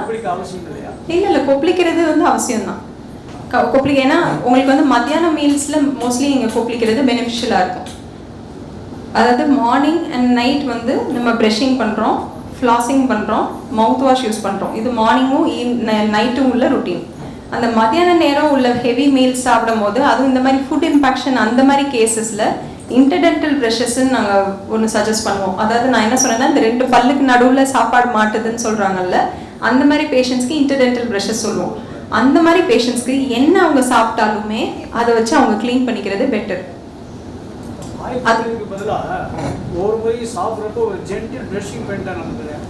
அது எல்லாராலையும் பண்ண முடியும்னு சொல்லுவோம். ஆமாம், பண்ணா ரொம்ப நல்லது தான். அதாவது ஒரு வேலையே ப்ரஷ் பண்ணாமல் இருக்கவங்கள ஒரு வாட்டியாவது பண்ணுங்கன்னு என்கரேஜ் பண்ணணும். 2 வேலை பண்ணுறவங்களுக்கு அப்ரிஷியேட் பண்ணணும். ஸோ பண்ண முடிஞ்சிச்சுன்னா வெல் அண்ட் குட், பண்ணலாம். ஆனால் நான் சொல்ல வர்றது என்னன்னா, பண்ணுறத கரெக்டான டெக்னிக்கில் கரெக்டான ப்ரஷ்ல பண்ணால் மட்டும்தான் அது பண்ணுறது பிரயோஜனம். 3 டைம்ஸ் இல்லை 2 டைம்ஸ் பண்ணுறப்ப வந்து கம்மு வந்து சீக்கிரம் தேய்கிறதுக்கு வாய்ப்பு, கம்மு எனாமல் இல்லை தேய்கிறதுக்கு வாய்ப்பு இல்லை. அது ஒரு மிஸ்கன்செப்ஷன் உண்டு. பட் எப்பயுமே அப்ரெசிவாக, அதனால தான் டூத் பேஸ்ட் எல்லாமே நான் சஜஸ்ட் பண்ணுவேன். ஏன்னா நிறைய மார்க்கெட்டில் உள்ள டூத் பேஸ்ட்டாக இருக்கட்டும், ப்ரஷஸாக இருக்கட்டும், கொஞ்சம் அப்ரேசிவ் திங்ஸ். இன்னொன்று வந்து இந்த பவுடர் யூஸ் பண்ணுவாங்க, டூத் பவுடர்ஸ். அதுவுமே ஏன் பண்ணக்கூடாதுன்னு சொல்கிறேன்னா, அந்த அப்ரேசிவ் எலிமெண்ட்ஸ் இருக்கிறதுனால தான். ஸோ ப்ரொவைடட் ஓவர் கிளீனிங்குமே வந்து எஃபெக்டிவாக இருக்காது. நம்ம வந்து இப்போ 3 வேளை ப்ரஷ் பண்ணுறோம் அப்படின்னா அது வந்து அந்த எஃபெக்டிவாக நம்மளால பொறுமையாக டைம் எடுத்து மத்தியான நேரம் பண்ண முடியுமான்றது தெரியல. அட்லீஸ்ட் 2 வேளை நல்லா நீட்டாக கரெக்டான டெக்னிக்கில் க்ளீன் பண்ணிவிட்டு ஃப்ளாசிங்கும் மவுத் வாஷும் பண்ணாலே மோர் தென் இனஃப். இன்னொரு பாயிண்ட் வந்தது, ஓரல் ஹெல்த் ப்ராப்பராக மெயின்டைன் பண்ணால் HbA1c கூட குறைக்கலாம். ஆமாம், பாயிண்ட் வந்தது. அந்த மெக்கானிசம் கொஞ்சம் எக்ஸ்பிளைன் பண்ணுங்க. ஓரல் ஹைஜீன் மெயின்டைன் பண்ணால் நமக்கு நார்மலாக எந்த இன்ஃபெக்ஷனும் ஜென்ரலாக ஓரல் ஹைஜீன் மெயின்டெனன்ஸ் நான் சொன்ன மாதிரி இப்போ ஓரலாக இப்போ நமக்கு நிறைய பாக்டீரியாஸ் இருக்குது. இப்போ பிளட் சுகர் லெவல் வந்து இன்க்ரீஸ் ஆகும்போது குளுக்கோஸை மெயின் ஃபுட்டாக வச்சுருக்க நிறைய பாக்டீரியாஸ் இருக்குது. ஸோ அதோட டெவலப்மெண்ட்டும் மல்டிப்ளிகேஷனும் ரொம்ப ஜாஸ்தி ஆயிடுது. ஸோ அது ஜாஸ்தி ஆகும்போது என்ன ஆகுதுன்னா, அந்த இன்ஃபெக்ஷனை கட்டுப்படுத்துறதுக்கு நமக்கு ஆல்ரெடி நம்ம ரத்த குழாய்கள் எல்லாமே சேதமடைஞ்சிருது. நமக்கு சலைவா செக்ரீஷனும் ரொம்ப காம்ப்ரமைஸ்டாக கம்மியாக இருக்குது. ஸோ அந்த ஒரு இன்ஃபெக்டட் சைட்டை பிளட்டாலையும் ரீச் பண்ண முடியல, சலைவாவாலையும் ரீச் பண்ண முடியல. ஸோ இன்ஃபெக்ஷன் ரொம்ப ஜாஸ்தியாகிடுது. ஸோ இது ஜாஸ்தியாக இருக்க இன்ஃபெக்ஷன்லேருந்து திரும்ப சிஸ்டமிக்காக பிளட் போய் சர்க்கரையோட அளவையும் இன்க்ரீஸ் பண்ணுது. ஸோ சர்க்கரை அளவு ஜாஸ்தியாக இருக்கும் போது இன்ஃபெக்ஷன் கூடுது, இன்ஃபெக்ஷன் கூடும் போது சர்க்கரை அளவும் ஜாஸ்தியாகிடுது. இது வந்து ஓரலில் மட்டும் இல்லை, நம்ம கண் பாதிப்பு, கிட்னி பாதிப்பு, இது எல்லாத்தோட மெக்கானிசமுமே நம்ம சர்க்கரை அளவை கண்ட்ரோலில் வச்சுருந்தா எல்லாமே கரெக்டாக இருக்குன்றது தான். ஸோ அந்த பேசிக் கான்செப்ட் தான். நமக்கு இன்ஃபெக்ஷனை கண்ட்ரோல் பண்ணால் மட்டும்தான் நம்மளால சர்க்கரையோட HbA1c லெவல்னு இல்லை, நம்ம நார்மலாக எனி சிஸ்டமிக் டிசீஸ் கட்டுப்படுத்தணும்னா நம்ம ஓரல் ஹைஜீன் மெயின்டெனன்ஸ் இம்பார்ட்டன்ட். குறிப்பாக சர்க்கரைக்கும் அதே தான். நம்ம இன்ஃபெக்ஷன் லெவலை குறைக்கும் போது நம்மளால சர்க்கரையை வந்து இன்னும் எஃபெக்டிவாக குறைக்க முடியுன்றது தான். ஓரல் ஹைஜீனால் மட்டும்தான் சர்க்கரையை குறைக்க முடியுன்றது கிடையாது. ஆனால் ஓரல் ஹைஜீனால் சர்க்கரையை இன்னும் எஃபெக்டிவாக குறைக்க முடியுன்றது தான் நான் சொல்கிறேன். நான் வந்து ஹார்ட் பேஷண்ட் ஆல்சோ. எனக்கு வந்து இந்த ஒரு பல்ல வந்து இந்த முன்னாடி இந்த உள்ள பல்லு ஹிந்தி ஒரு 10 இயர்ஸ் முன்னாடி அடைச்சிருக்காங்க, மெட்டல் வச்சு அடைச்சிருக்காங்க. ஒரு 2 இயர்ஸ் முன்னாடி நான் கொய்யாப்பழம் சாப்பிட்டதில் அந்த பல்லு அப்படியே தெரிச்சு வந்துருச்சு. ஆமாம், அந்த கொட்டப்பட்டதில் அந்த பண்ணி. ஆனால் அதுக்கப்புறம் இப்போ கீழே உள்ள போர்ஷன் இருக்கு, மேலே எனக்கு பல்லு இல்லை. ஆனால் எனக்கு எந்த ஒரு பிரச்சனையுமே கிடையாது. அந்த வீக்கமோ அல்லது வேர் மட்டும் உள்ள இருக்குன்னு சொல்லி அப்படியே இருக்குது. அந்த மெட்டல் இருக்கிறதுனால என்னது, நான் ப்ரெஷ் பண்ணுறேன் எல்லாம் பண்ணுறேன், எனக்கு ஒரு பிரச்சனையுமே இல்லை. நான் என்ன நினைக்கிறேன்னா, இதை போய் வெளியே போய் எதுக்கு பிடிங்கிக்கிட்டு, நம்ம ஏற்கனவே ஹார்ட் பேஷண்ட் எக்கோஸ்பிரின் நிப்பாட்டு டிவை போஸ்ட்டு போய் ஒப்பீனியனாக வச்சுருப்பாங்க. இப்படியே இருக்கிறது எனக்கு 2-3 இயர்ஸ் இருக்கும், அது பாட்டுக்கு இருக்குது. நான் அப்போ எப்போ நான் அதை வந்து கொஞ்சம் கேர் பண்ணணும், என்ன பிரச்சனை வந்தால் நான் ஆக்சுவலாக 2 விஷயம். ஒன்று வந்து பெயின்னா அதில் பேசிக்காக இன்ஃபெக்ஷன் வருது அப்படின்னா கண்டிப்பாக வேற எடுத்து தான் ஆகணும். 2வது உங்களுக்கு வந்து ஃபங்க்ஷனலாகவே, அதாவது நமக்கு வந்து பல்லுன்றது 2 ஃபங்க்ஷன். ஒன்று ஈஸ்தட்டிக்கலாக பார்க்க அழகாக இருக்குது, 2வது ஃபங்க்ஷன் சாப்பிட்றது பேசுறது அந்த மாதிரி. ஸோ ஃபங்க்ஷனலாக உங்களுக்கு எப்போ அது தேவைப்படுது, இப்போ கடாப்பல்லான்றதை நான் கண்டிப்பாக செக் பண்ணணும். இந்த பல்லு தான் எனக்கு அது ஃபங்க்ஷனாகவும் தேவைப்படலை, பியூட்டியாகவும் அது தேவைப்படாதனால கீழே போய் அதுதான் அப்படி இருக்கும் பட்சத்தில் உங்களுக்கு அதில் இன்ஃபெக்ஷன் வருது, பெயின் வருதுன்னா மட்டும் நீங்கள் எடுத்தால் போதும். மித்தபடி அதை நம்ம அவசரப்பட்டு எடுக்கணும் இல்லை. நான் ஏன் எப்போ எடுக்க வேண்டியிருக்கோம் அப்படின்னா, இப்போ நமக்கு கடாப்பெல்லாம் இருக்குது, நமக்கு வந்து மேலே உள்ள மேல் பல்லும் கீழ் பல்லும் அந்த கடிமானத்துக்கு வந்தால் தான் நம்மளால சாப்பிட முடியும். ஸோ அந்த கடிமானத்துக்கு கொண்டு வரதுக்கு நம்ம இம்ப்ளான்ட் மாதிரி பிளேஸ் பண்ணுறோம் அப்படின்னா தான் நம்ம இந்த வேரை மட்டும் எடுத்துட்டு நம்ம இம்ப்ளான்ட் பிளேஸ் பண்ணுறோம். அந்த மாதிரி இண்டிகேஷனுக்கு மட்டும்தான் நம்ம எடுக்க வேண்டியது. எங்கள் வீட்டுக்காரர் அவருக்கு என்னன்னா, முன்னாடி உள்ள பல்லுக்கு மேலே நல்லா இருக்கு. இந்த கடவாப்பல் அந்த 3 பல்லுமே மேலேயும் இல்லை கீழே இல்லை. பட் அவர் இப்போதைக்கு சாப்பிட்றதுலாம் இந்த முன்பக்கத்தில் வச்சு சாப்பிட்டுருக்காரு. பட் எனக்கு என்ன ஃபீல் பண்ணுறேன்னா, ஒரு பக்கமானும் அதை ரெப்ளிகேட் பண்ணிக்கணும், நல்லா அது கண்டிப்பாக ரீப்ளேஸ் பண்ணணும். ஏன்னா 2 விஷயம். ஒன்று வந்து முன்பல் வந்து கடிமானத்துக்கு ரெடியாக இல்லாத பல். நம்ம முன்பல்ல வச்சு எதையுமே நம்ம பேசிக்காக கடிக்கக்கூடாது, நல்லா இருந்தாலுமே. ஸோ அப்படி இருக்கும்போது தேவையில்லாத எக்ஸ்ட்ரா ஃபோர்ஸ் வந்து நம்ம பல்லு மேலே விழுது. அந்த ஃபோர்ஸ் பல்லு மேலே விழுகிறது, எலும்பு மேலே விழுது. ஸோ அந்த பல்லு எவ்வளோ, அந்த பல்லும் எலும்பும் எந்த அளவு தேய்மானம் ஒரு பர்டிகுலர் வருஷத்துக்கு அப்புறம் ஆகணுன்றதோ அது ஏர்லியாகவே வந்துடும். ஸோ அந்த பல்லோட குவாலிட்டி வந்து ஈஸியாக காம்ப்ரமைஸ் ஆகிடும். ஏன்னா ஒவ்வொரு பல்லுக்கும் ஒவ்வொரு ஃபங்க்ஷன் இருக்குது. நம்ம பின் பல்லு தான் நல்லா சமைச்சு சாப்பிட்றதுக்குன்ற போது அந்த முதல் கடாப்பல்லும் 2வது கடாப்பல்லும் தான் மெயினாக நம்ம பல்லில் நம்ம வாயில் நம்ம கடிச்சு சாப்பிட்றதுக்கு ரொம்ப இம்பார்ட்டன்ட். ஸோ அது 2யுமே ரீப்ளேஸ் பண்ணுறது ரொம்ப முக்கியம். இதை நம்ம பண்ணாமல் விட்டுட்டோம், நம்ம முன்பல்ல மட்டும் காம்ப்ரமைஸ் பண்ணிக்கிறோம் அப்படின்னாலுமே நமக்கு டிஎன்ஜேன்னு சொல்லுவோம் ஒரு ஜாயிண்ட். ஸோ இந்த ஜாயிண்ட் வந்து ஜாயிண்ட் பெயின் வரும். அந்த ஜாயிண்ட் பிளேஸ்மெண்ட்னால ரொம்ப டிஃபிகல்ட்டி வரும் பின்னாடி ஃபியூச்சர். இப்போ அவருக்கு ஒரு பக்கமான சரி பண்ணுறதுனா இம்ப்ளான்ட்லாம் ஏன்னா வயசு 67 ஆயிடுச்சு, இருக்கிற பல்லும் உழுகிற ஸ்டேஜ் அப்படிங்கிறப்போ சும்மா இப்பொழுதுக்கு டெம்பரரியாக மேலே கிளீன் மாதிரி 2 விஷயம் இருக்குது. இம்ப்ளான்ட் போடுறதுக்கு வயசு கிடையாது, எலும்பு ஹைட்டு தான் ஒன்று. ஏன்னா மோர் தென் 87 இயர்ஸ் ஓல்டு பேஷண்ட்ஸ்லாம் இம்ப்ளான்ட் பண்ணுறோம். ஸோ அது ஏஜ் ஃபேக்டர் கிடையாது. இல்லை லைக் எனி ப்ரைஸ் நமக்கு வேண்டிய ப்ரைஸ் ரேஞ்சஸில் இருக்குது. அதனால் அது நம்ம அது ஒரு ஃபேக்டர் கிடையாது வேணான்னு நினைக்கிறதுக்கு. பட் நான் சொல்ல வர்றது என்னன்னா, இப்போ இதே மாதிரி அவங்க மெயின்டைன் பண்ணி இப்போ ஒரு சைடு பண்ணுறாங்க அப்புறம் அடுத்த சைடு பண்ணுறாங்க அப்படின்னு சொல்கிறீங்கல்ல. இப்போ ஒரு சைடு பண்ணுறதுக்கு நமக்கு முன்னாடியும் பல் இருக்கணும், ஓரளவு அட்லீஸ்ட் இந்த கடைசி கடாப்பல் இருந்தால் தான் அதோட சப்போர்ட்டை வச்சு நம்ம இந்த கலட்டி மாட்டுற மாதிரியோ இல்லைன்னா எஃபிடி மாதிரி, அதாவது அச்சு எடுத்து அப்படியே ஒரு 4 தொப்பியாக போடுற மாதிரியோ பண்ண முடியும். பின்னாடி சப்போர்ட் இல்லை அப்படின்ற பட்சத்தில் இம்ப்ளான்ட் மட்டும்தான் ஒரே ஆப்ஷனாக இருக்கும்.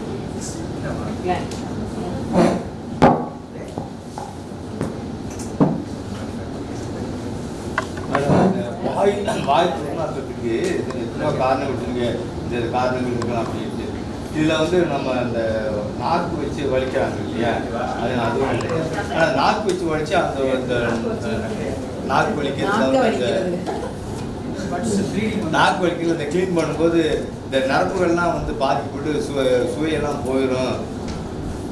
இல்லை அந்த மாதிரி கிடையாது. அது என்ன ஆயிரும்னா, நமக்கு அதில் அழுக்கு நான் சொல்லும் போது அதுதான் சொன்னேன். நம்ம அண்ணன் இருக்குல்ல மேலே பேலட்டுன்னு சொல்கிறோம், அந்த இடத்த எப்படி க்ளீனாக வச்சுருக்கோமோ அதே மாதிரி தான் நாக்கும்.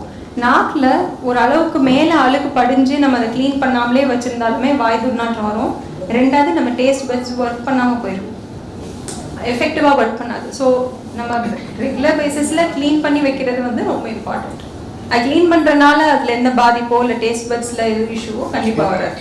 இப்போ அந்த ஃப்ளாசிங் சொல்கிறீங்க மேடம், அது வந்து என்ன விட்டுருந்தீங்கன்னா கேப் அதிகமாக அது ஏற்கனவே அது கேப் இருக்குது இல்லை. ஃப்ளாசிங்குமே அதை தான் நான் சொல்கிறேன். இப்போ ஒவ்வொன்றுமே கஸ்டமைஸ்ட். இப்போ நீங்கள் உங்களுக்கு ஃப்ளாசிங் வேணுமா அப்படின்னு கேட்டிங்கன்னா நான் கண்டிப்பாக உங்களுக்கு ஓரலாக நான் செக் பண்ணணும். சில பேஷண்ட்ஸ்க்கு வந்து அந்த நான் சொன்ன மாதிரி அந்த ஸ்பேசிங் வந்து கூடிட்டே போகும். ஏன்னா இந்த எலும்பு தேய்மானம் ரொம்ப ஜாஸ்தியாக இருக்கும் போது அந்த 2 பல்லுக்கு நடுவில் உள்ள கேப் ஜாஸ்தியாகிட்டே போகும். அந்த மாதிரி பேஷண்ட்ஸ்க்கு ஃப்ளாசிங் ரெக்கமெண்டட் கிடையாது. ஸோ எந்த பேஷண்ட்க்கு ரெக்கமெண்ட் பண்ணுறோம் அப்படின்றத பொறுத்து தான். நான்வெஜ் சாப்பிடும்போது பல்லில் நிறைய மாட்டிக்குது. நான்வெஜ் சாப்பிடுவோம் பல்லுக்கு இடைவெளியில் நிறைய மாட்டிக்குது. என்ன கேட்புறதுனாலயா? அதாவது நம்ம பல்லு இப்படி இருக்கு, கீழே வந்து வேறு இருக்கு. அதே மாதிரி இப்போ 2 பல்ல யோசிச்சுக்கோங்க. பல்லு வேறு, பல்லு வேறு. நம்மளோட எலும்பு வந்து இந்த லெவல்ல இருக்கு, சரிங்களா? நமக்கு சக்கரை ரொம்ப அட்வான்ஸ் பெரிடான்டைட்டிஸ் நான் சொன்ன கண்டிஷன்ல என்ன ஆயிடும்னா எலும்பு ரொம்ப தேய்மானம் ஆயிடும். அப்போ ஒரு ட்ரையாங்கிள் மாதிரி ஒன்று ஃபார்ம் ஆகும். அந்த ட்ரையாங்கிள் ஃபார்ம் ஆகும் போது தான் உள்ள போய் சாப்பாடு போய் மாட்டுது. இன்னொன்று அந்த கேப் வந்து ரொம்ப ஸ்மூத்தாக இருக்காது. நமக்கு வந்து அது ஒரு ஒரு அபரேட்டட் லேயராக இருக்கும் போது நமக்கு போய் அது ஈஸியாக மாட்டிட்டு நம்மளால எடுக்க முடியாத ஒரு டிஃபிகல்ட்டி வரும். ஸோ அப்போ நம்ம என்ன பண்ணுவோம்னா ஒரு டூத் பிக்கோ இல்லை பின்னோ வச்சு நம்ம பண்ணும் போது நம்ம இன்னும் அதை வந்து காம்ப்ளிகேட் தான் பண்ணுறோம். ஸோ இன்னும் அந்த எலும்பு தேய்மானத்துக்கு இன்னும் நம்ம அந்த கேப்புக்கு ஜாஸ்தியாக ஆக்குற மாதிரி ஒரு வழி பண்ணி வைக்கும் போது இன்னும் மேற்கொண்டு போய் போய் போய் அதில் அது போய் சாப்பாடு போய் மாட்ட தான் செய்யுமே தவிர்த்து அதுக்கு ஒரு தீர்வாக இருக்காது. ஆக்சுவலாக அதுக்கு என்ன பண்ணலாம் அப்படின்னா நம்ம அந்த எலும்பு தேய்மானத்தை நம்மளால திரும்ப மேற்கொண்டு கொண்டு வர முடியாது, ரிவர்சிபிளாக கொண்டு வர முடியாது. ஆனால் ஆழமாக க்ளீன் பண்ணுறது மூலயமா நம்ம அந்த எலும்பு தேய்மானத்தை மேற்கொண்டு ஆகாமல் நம்மளால தவிர்க்க முடியும். நம்பர் 1.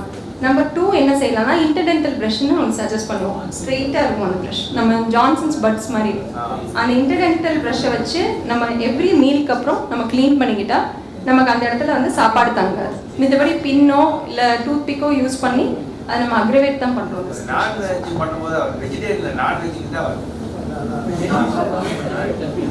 ஆமாம்.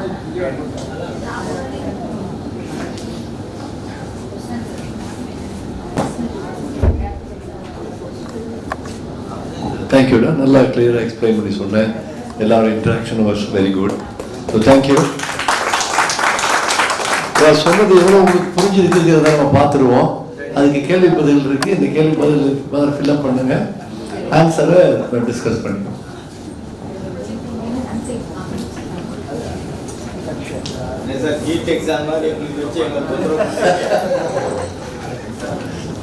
இது நேஷனல் லெவல் இல்லை, இது லோக்கல் லெவல் தான்.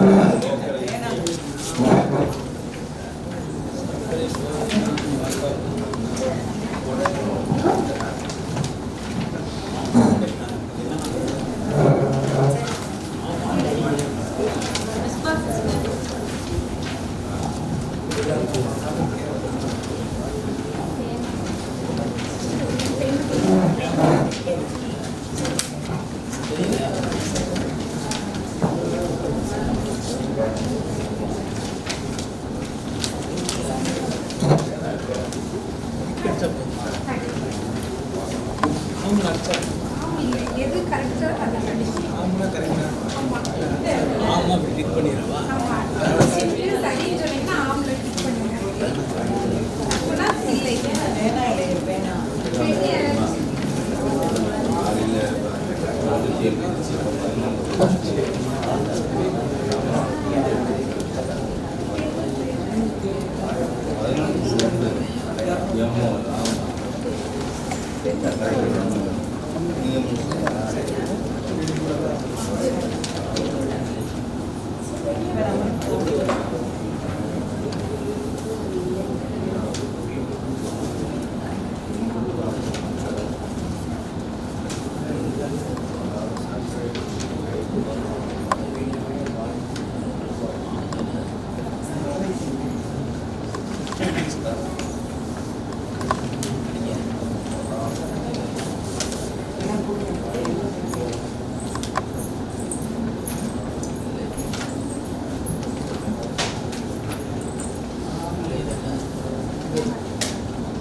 பெஷண்ட் முடிச்சிட்டிங்களா? வேலை இல்லாமல் உட்காந்து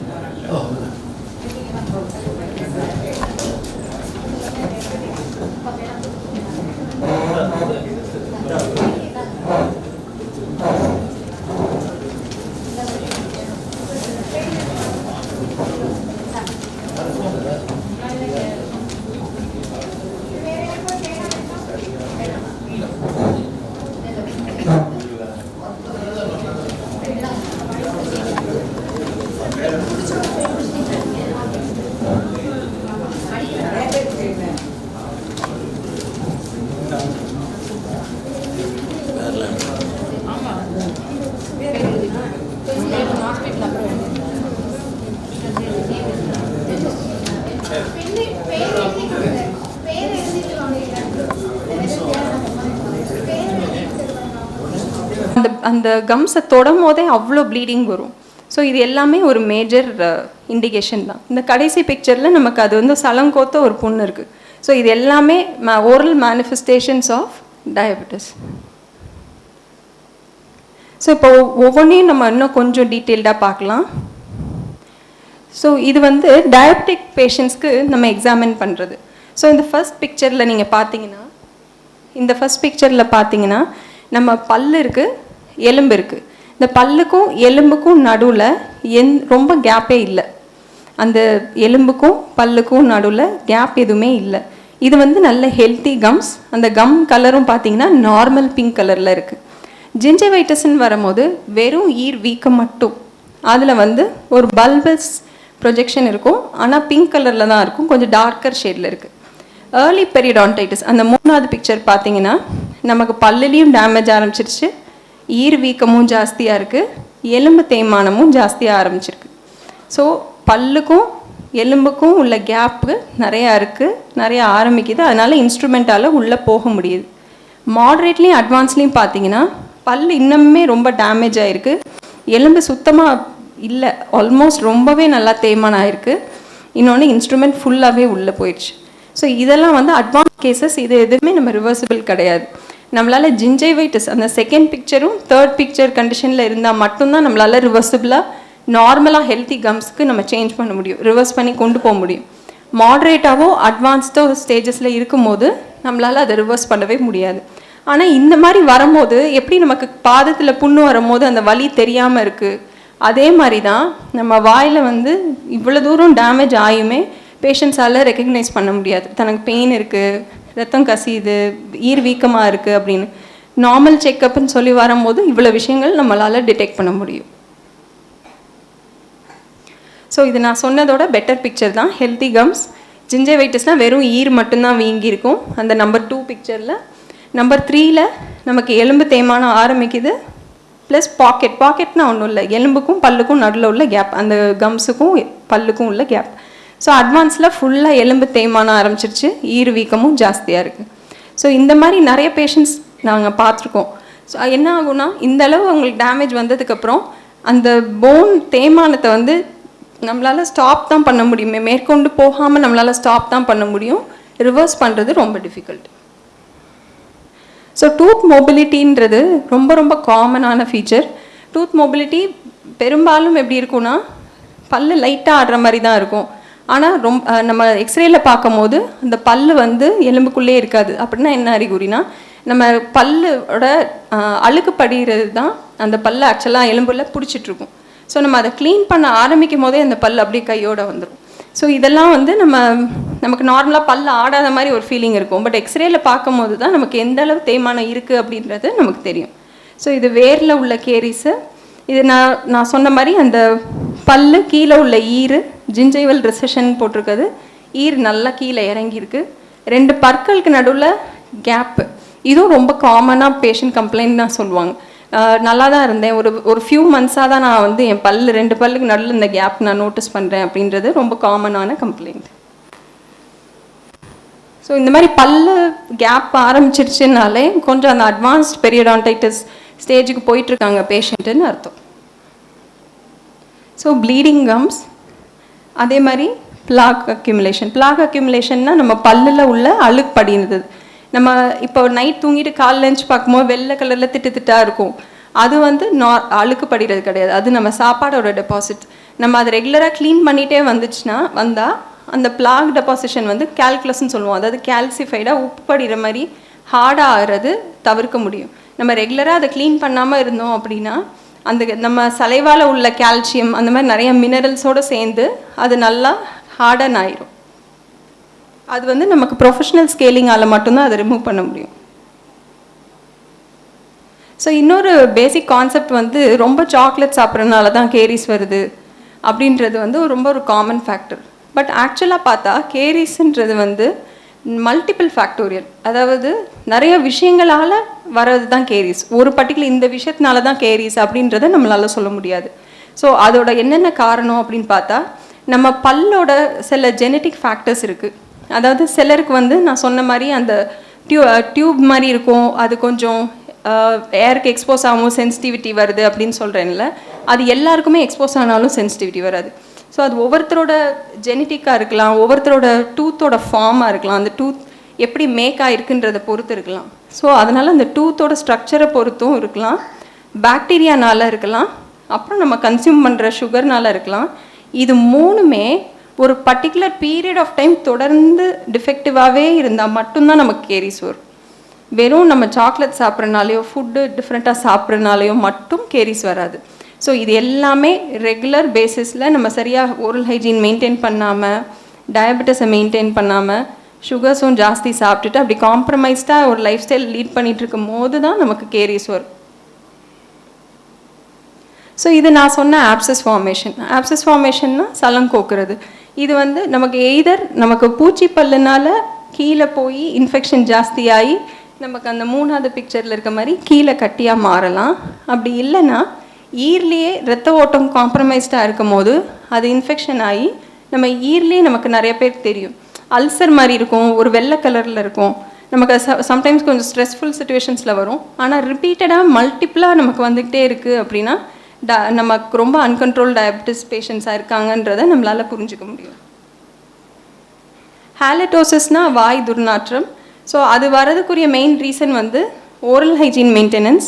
2வது நம்ம சலைவாவோட விஸ்காசிட்டி, நம்ம சலைவா எவ்வளோ திக்காக இருக்குன்றதை பொறுத்தும் இருக்குது. ஏன்னா நமக்கு ஆல்ரெடி நமக்கு டயபெட்டிஸ் இருக்கும்போது நமக்கு சலைவரி ஃப்ளோ வந்து ரொம்ப காம்ப்ரமைஸ்டாக இருக்கும், ரொம்ப அளவு கம்மியாக தான் சுரக்கும், நம்மளால் அது ஃபுல்லாக போய் க்ளீன் பண்ண முடியாது. ஸோ பேசிக்காக ஒரு சலைவா என்ன பண்ணணும் அப்படின்னா அடிக்குவேட்டாக செக்ரீட் ஆகி பல்லில் உள்ள எல்லா இடுக்குலையும் போய் அதை கிளியர் பண்ணி அப்படியே அதை மெயின்டைன் பண்ணணும். பட் நமக்கு சலைவா ரொம்ப காம்ப்ரமைஸ்டாக இருக்கும்போது பிளட்டில் உள்ள இம்யூன் செல்ஸ், அதாவது எதிர்ப்பு சக்தி உள்ள செல்ஸுமே பிளட்டில் கம்மியாக இருக்கும் போது அந்த பர்டிகுலர் இன்ஃபெக்ஷனை ரீச் பண்ண முடியாமல் இருக்கும்போது அந்த இன்ஃபெக்ஷன் ஜாஸ்தி ஆயிடுது. ஸோ இன்ஃபெக்ஷன் ஜாஸ்தியானோடனே நமக்கு ஈர்வீக்கம் வருது. ஈர்வீக்கமும் நமக்கு வருதுன்னு நமக்கு தெரியாது, இரத்த கசிவாகும். இரத்த கசிவு இன்னும் மேற்கொண்டு எலும்பு தேய்மானம் ஆகும். அந்த அட்வான்ஸ் ஸ்டேஜில் நம்ம நோட் பண்ணுறது 2 விஷயத்தில் தான் பேஷண்ட்ஸ் நோட் பண்ணுவாங்க. ஒன்று ஜாஸ்தி பல்ல ஆடும் போது, 2வது வலி. இது 2 இருந்தால் மட்டும்தான் பேஷண்ட்ஸ் வந்து டென்டிஸ்ட்டை வந்து மீட் பண்ண வருவாங்க. ஸோ இது 2க்கும் உள்ள இனிஷியல், அதாவது ரொம்ப ரொம்ப முன்னாடி உள்ள அறிகுறி வந்து வாய் துர்நாற்றம். வாய் துர்நாற்றம் எய்தர் நம்மளோட கேஸ்ட்ரைட்டிஸ் அந்த மாதிரி இஷ்யூஸ்னால, ஈசோஃபேகல் இஷ்யூஸ்னால கூட வரலாம். ஆனால் majority oral hygiene, oral habits, இல்லை இந்த மாதிரி டயபெட்டிஸ் இந்த மாதிரி உள்ள அறிகுறி தான் ஹாலிடோசிஸ், அதாவது வாய் துர்நாற்றம். ஸோ நம்ம ஈரில் உள்ள இன்ஃபெக்ஷன், அந்த ரத்தம் கசிகிறது, அந்த ரத்தம் கட்டுறது, ஸோ இதெல்லாம் தான் நமக்கு வாய் துர்நாற்றமாக இது நமக்கு தெரியுது. இன்னொன்று இல் ஃபிட்டிங் டென்ச்சர்ஸ். இப்போ நிறைய பேர் டென்ச்சர் போட்டிருப்பாங்க, ஆர்பிடி அந்த மாதிரி சொல்லுவாங்க, கலட்டி மாட்டுற மாதிரி டென்ச்சர்ஸ். எஃபிடினா ஃபிக்ஸ் பண்ணி சிமெண்ட் போட்டு ஃபிக்ஸ் பண்ண மாதிரி டென்ச்சர்ஸ், இந்த மாதிரி நிறைய பேஷண்ட்ஸ் போட்டிருப்பாங்க. ஸோ இந்த மாதிரி நாளாக என்ன ஆகும்னா அந்த மாதிரி க்ரௌன்ஸாக இருக்கட்டும், அந்த மாதிரி ஃபிட்டட் டென்ச்சர்ஸ் எல்லாமே லூசன் ஆயிரும். ஏன்னா எந்த அளவில் எலும்பு இருந்து அவங்க அதை அச்சு எடுத்து போட்டாங்களோ கொஞ்ச நாளில் அந்த எலும்பு தேய்மானம் ரொம்ப ஜாஸ்தி ஆகும்போது அது வந்து ஃபிட் ஆகாது. ஸோ அது வந்து இல்ஃபிட்டட் டென்ச்சர்ஸ்ன்னு சொல்லுவோம். அதுவும் ஒரு அறிகுறி தான்.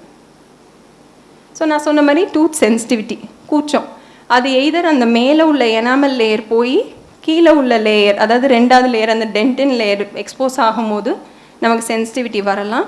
அப்படி இல்லை அப்படின்னா நமக்கு எலும்பு தேய்மானம் ரொம்ப ஆகும்போது அந்த எலும்போடே இறங்கிரும். அந்த எலும்போடே இறங்கும் போது நம்ம பல்லில் க்ரௌன் பார்ட்டுன்னு ஒன்று இருக்குது, ரூட் பார்ட்டுன்னு ஒன்று இருக்குது. அதாவது மேல் போர்ஷன் வந்து க்ரௌனுன்னு சொல்லுவோம், வேறு போர்ஷனை ரூட்டுன்னு சொல்லுவோம். அந்த வேறு போர்ஷன் எக்ஸ்போஸ் ஆகும்போது நமக்கு வந்து சென்சிட்டிவிட்டி வருது. ஸோ இது ரெண்டுமே காமன் சைன்ஸ் ஆஃப் சென்சிட்டிவிட்டி. வந்து நமக்கு வந்து காம்ப்ரமைஸ்டாக ஓரல் ஹைஜீன் இருக்குது, நம்ம வந்து சரியாக மெயின்டைன் பண்ணல அப்படின்றதோட அறிகுறி தான். ஃபுட் இம்பேக்ஷனும் ரொம்ப காமனான கம்ப்ளைண்ட். சாப்பிட்றது எல்லாமே போய் மாட்டுது, நான்வெஜ் எதுவுமே சாப்பிட முடியல, சிக்கன் சாப்பிட முடியல, சாப்பிட்டா எனக்கு போய் மாட்டுது 2 பல்லுக்கு நடுவில்ன்றது காமன் சிம்டம். அது எதனால் வருது அப்படின்னா நம்ம எக்ஸ்ரே எடுத்து பார்த்தோன்னே நமக்கு நல்லா தெரியும். 2 பல் இருக்கும், அந்த பல்லோட வேறு 2மே ட்ரையாங்கிள் ஷேப்பில் இருக்கும். எலும்பு தேய்மானம் ஃபுல்லாக இருக்கும், கம்ப்ளீட்டாக இறங்கியிருக்கும் எலும்பு. அதனால் அந்த கேப்பில் நமக்கு சாப்பாடு போய் மாட்டுது. ஸோ இதுக்கு வந்து என்ன ட்ரீட்மெண்ட்னா இன்டர்டென்டல் ப்ரஷஸ் இருக்குது, அதை வச்சு நம்ம ஓரல் ஹைஜீன் மெயின்டைன் பண்ணணும். ப்ளஸ் நம்மளோட டயபிட்டிஸ் லெவலை மெயின்டைன் பண்ணணும். Oral hygiene floss, water jet floss, இந்த மாதிரி நிறைய அட்வான்ஸ் டெக்னிக்ஸ் வந்துருக்கு. ஸோ இந்த மாதிரி ஓரல் ஹைஜீன் நம்ம மெயின்டைன் பண்ணும் போது நமக்கு இதுலேருந்து ப்ரிவென்டிவாக தான் பண்ண முடியுமே தவிர்த்து ரொம்ப எலும்பு தேய்மானம் ஆயிடுச்சு அப்படின்னா நம்மளால் ரிவர்சிபிளாக நம்மளால் கொண்டு வர முடியாது. ஸோ அந்த அட்வான்ஸ் ஸ்டேஜஸ்க்கு முன்னாடியே ஒரு ஃபியூ சிம்டம்ஸ் இருக்கும் போது, வாய் துர்நாற்றம், இரத்த கசிவு அந்த மாதிரி இருக்கும் போதே நம்ம டென்டிஸ்ட்டை பார்த்துட்டோம் அப்படின்னா நம்மளால் எதையுமே ரிவர்சிபிளாக கொண்டு போக முடியும். ஸோ நான் சொன்ன மாதிரி prevention is always better then cure. So நம்ம ரெகுலராக டென்டிஸ்ட்டை விசிட் பண்ணுறது, நம்மளோட கம் டிசீஸை உடனே ட்ரீட் பண்ணுறது, இன்னொன்று நல்ல ஓரல் ஹைஜீன், நல்ல டீப் கிளீனிங்ஸ், இது எல்லாமே வந்து நம்ம டென்டிஸ்ட்டை போய் பார்த்து செய்யும் போது என்ன ஆகும்னா நமக்கு நம்ம ஒரு மைண்டில் ஒரு கன்சர்னோட போவோம், ஆனால் அது வேறு ஒரு இஷ்யூவோடைய இல்லை கண்டிஷனோட சிம்டமாக இருக்கலாம். ஸோ நமக்கு அதோட விழிப்புணர்வும் கிடைக்கும். ப்ளஸ் நம்ம அதை டைரெக்டாக அந்த ஒரு ப்ராப்ளம் வந்ததுக்கப்புறம் ட்ரீட் பண்ணுறதை விட ஏர்லி ஸ்டேஜஸில் அதை தவிர்க்க முடிகிற ஸ்டேஜில் இருக்கும் போதே ட்ரீட் பண்ணிட்டா பெட்டர். ஸோ அதனால் every 3 to 6 months dentist checkup is a must. இன்னொன்று டயட் டைரிஸ். ஸோ ஒரு பேஷண்ட் ஒரு கன்சர்னில் வரும்போது நாங்கள் என்ன சொல்லுவோன்னா, ஒரு வீட்டில் மார்னிங், ஆஃப்டர்நூன், ஈவினிங் 3 வேளையும் அவங்க சாப்பிட்றத லிஸ்ட் அவுட் பண்ண சொல்லுவோம். ஸோ அவங்களோட கேலரிஸ் இப்போ நீங்கள் எப்படி கவுண்ட் பண்ணி சாப்பிட்றீங்க, டயட்டிஷியன் சஜஸ்ட் பண்ணுறாங்களோ அது மாதிரி லெவல் ஆஃப் சுகர் எவ்வளோ எடுக்கிறீங்க, ஸோ அந்த உங்கள் ஓரல் ஹைஜீன் ப்ராக்டிஸ் எவ்வளோ எஃபெக்டிவாக இருக்குது, ஸோ அதுக்கு இது மேட்ச் ஆகுதா, இது காம்ப்ரமைஸ் பண்ணுதா, அது என்னன்றதை பார்த்து நம்ம வந்து சஜஸ்ட் பண்ணுவோம். ஸோ நாங்கள் சஜஸ்ட் பண்ணுற டூத் பேஸ்ட்லேருந்து டூத் ப்ரஷ்லேருந்து எல்லாமே உங்களோட ஜிஞ்சைவல், அதாவது கம் குவாலிட்டி, இன்னொன்று அதோட இன்ஃபெக்ஷன், இது எல்லாத்தையும் பொறுத்து தான். நம்ம எல்லாருக்குமே எல்லா டூத் ப்ரஷ்ஷு எல்லா பேஸ்ட்டும் டிவியில் வர டூத் ப்ரஷ்ஷு டூத் பேஸ்ட் எதுவுமே சூட் ஆகாது. ஆக்சுவலாக அது ஒவ்வொருத்தருக்கும் ஒவ்வொரு மாதிரி தேவைப்படும். ஸோ அது நீங்கள் நேரில் பார்க்கும்போது தான், நாங்களும் நேரில் பார்க்கும்போது, ஏன்னா சில பேஷண்ட்ஸ் வந்து எங்களுக்கு ஆன்லைன் கன்சல்டேஷன் கால் பண்ணுவாங்க. கால் பண்ணி இந்த மாதிரி எங்களுக்கு ஒரு பல்லு வந்து ரீப்ளேஸ் பண்ணணும், எவ்வளோ ஆகும் அப்படின்னு கேட்பாங்க. ஸோ இது ஏன் எங்களால் எப்பயுமே சொல்ல முடியாது அப்படின்னா, நம்ம பேஷண்ட்டை நேரில் பார்த்தா தான் அவங்களுக்கு வேறு என்ன கண்டிஷன் இருக்குது, சிஸ்டமிக்காக என்ன கண்டிஷன் இருக்குது, அவங்க என்ன டேப்லெட் சாப்பிட்றாங்க, எலும்பு தேய்மானம் எவ்வளோ தூரம் இருக்குது, அவங்களுக்கு இம்ப்ளான்ட் கரெக்டாக இருக்குமா, இல்லைனா அவங்க கழட்டி மாட்டுற மாதிரி பண்ணுறதே பெட்டராக இருக்குமா. ஸோ இந்த மாதிரி நிறைய விஷயங்கள் வந்து நேராக கிளினிக்கலாக பார்த்தா தான் தெரியும். ஸோ இந்த மாதிரி விஷயங்களை நம்மளால் தவிர்க்க முடியுன்ற போது நம்ம வந்து அந்த மாதிரி டயட் டைரிஸ் மெயின்டைன் பண்ணுறதா இருக்கட்டும், சார்ட் மெயின்டைன் பண்ணுறதா இருக்கட்டும், டென்டிஸ்ட் சொல்கிற மாதிரி உள்ள டூத் பேஸ்ட்டு, ப்ரஷஸ் இந்த மாதிரி நம்ம யூஸ் பண்ணால், அதாவது கஸ்டமைஸ்டாக இருக்கும். சில பிரிசில்ஸ்னால் இந்த மாதிரி பிரிசில்ஸ் யூஸ் பண்ணுங்கள், இந்த மாதிரி பேஸ்ட் யூஸ் பண்ணுங்கள், ஃப்ளூரைடு உள்ள டூத் பேஸ்ட் யூஸ் பண்ணுங்கள், அந்த மாதிரி சஜஸ்ட் பண்ணும்போது அது உங்களுக்கு பெனிஃபிஷியலாக இருக்கும். அதுக்காக தான். ப்ளஸ் விட்டமின் டி லெவல்ஸ் வந்து எப்பயுமே இம்ப்ளான்ட் பேஷண்ட்ஸ்க்கு vitamin D, serum calcium levels கண்டிப்பாக செக் பண்ணுவோம். அப்படி இல்லை அப்படின்னா அதோட சப்ளிமெண்ட்ஸ் கண்டிப்பாக உங்களுக்கு கொடுக்கப்படும். ஸோ ஆக்ஷன் பிளான் நான் சொன்ன மாதிரி என்ன தான் நம்ம ப்ரிவென்டிவாக இல்லை, இப்போ நமக்கு ஒரு இஷ்யூ வந்துருச்சு, ஸோ என்ன பண்ணலாம் அப்படின்னா, நம்ம ஃபஸ்ட்டு டயபிட்டிஸை கண்ட்ரோல் பண்ணணும். நம்ம டயபிட்டிஸால் கண்ட்ரோல் பண்ணால் மட்டும்தான் நமக்கு பெரிடோண்டல் டிசீஸோட ப்ரொக்ரெஷனை நம்மளால் தவிர்க்க முடியும்.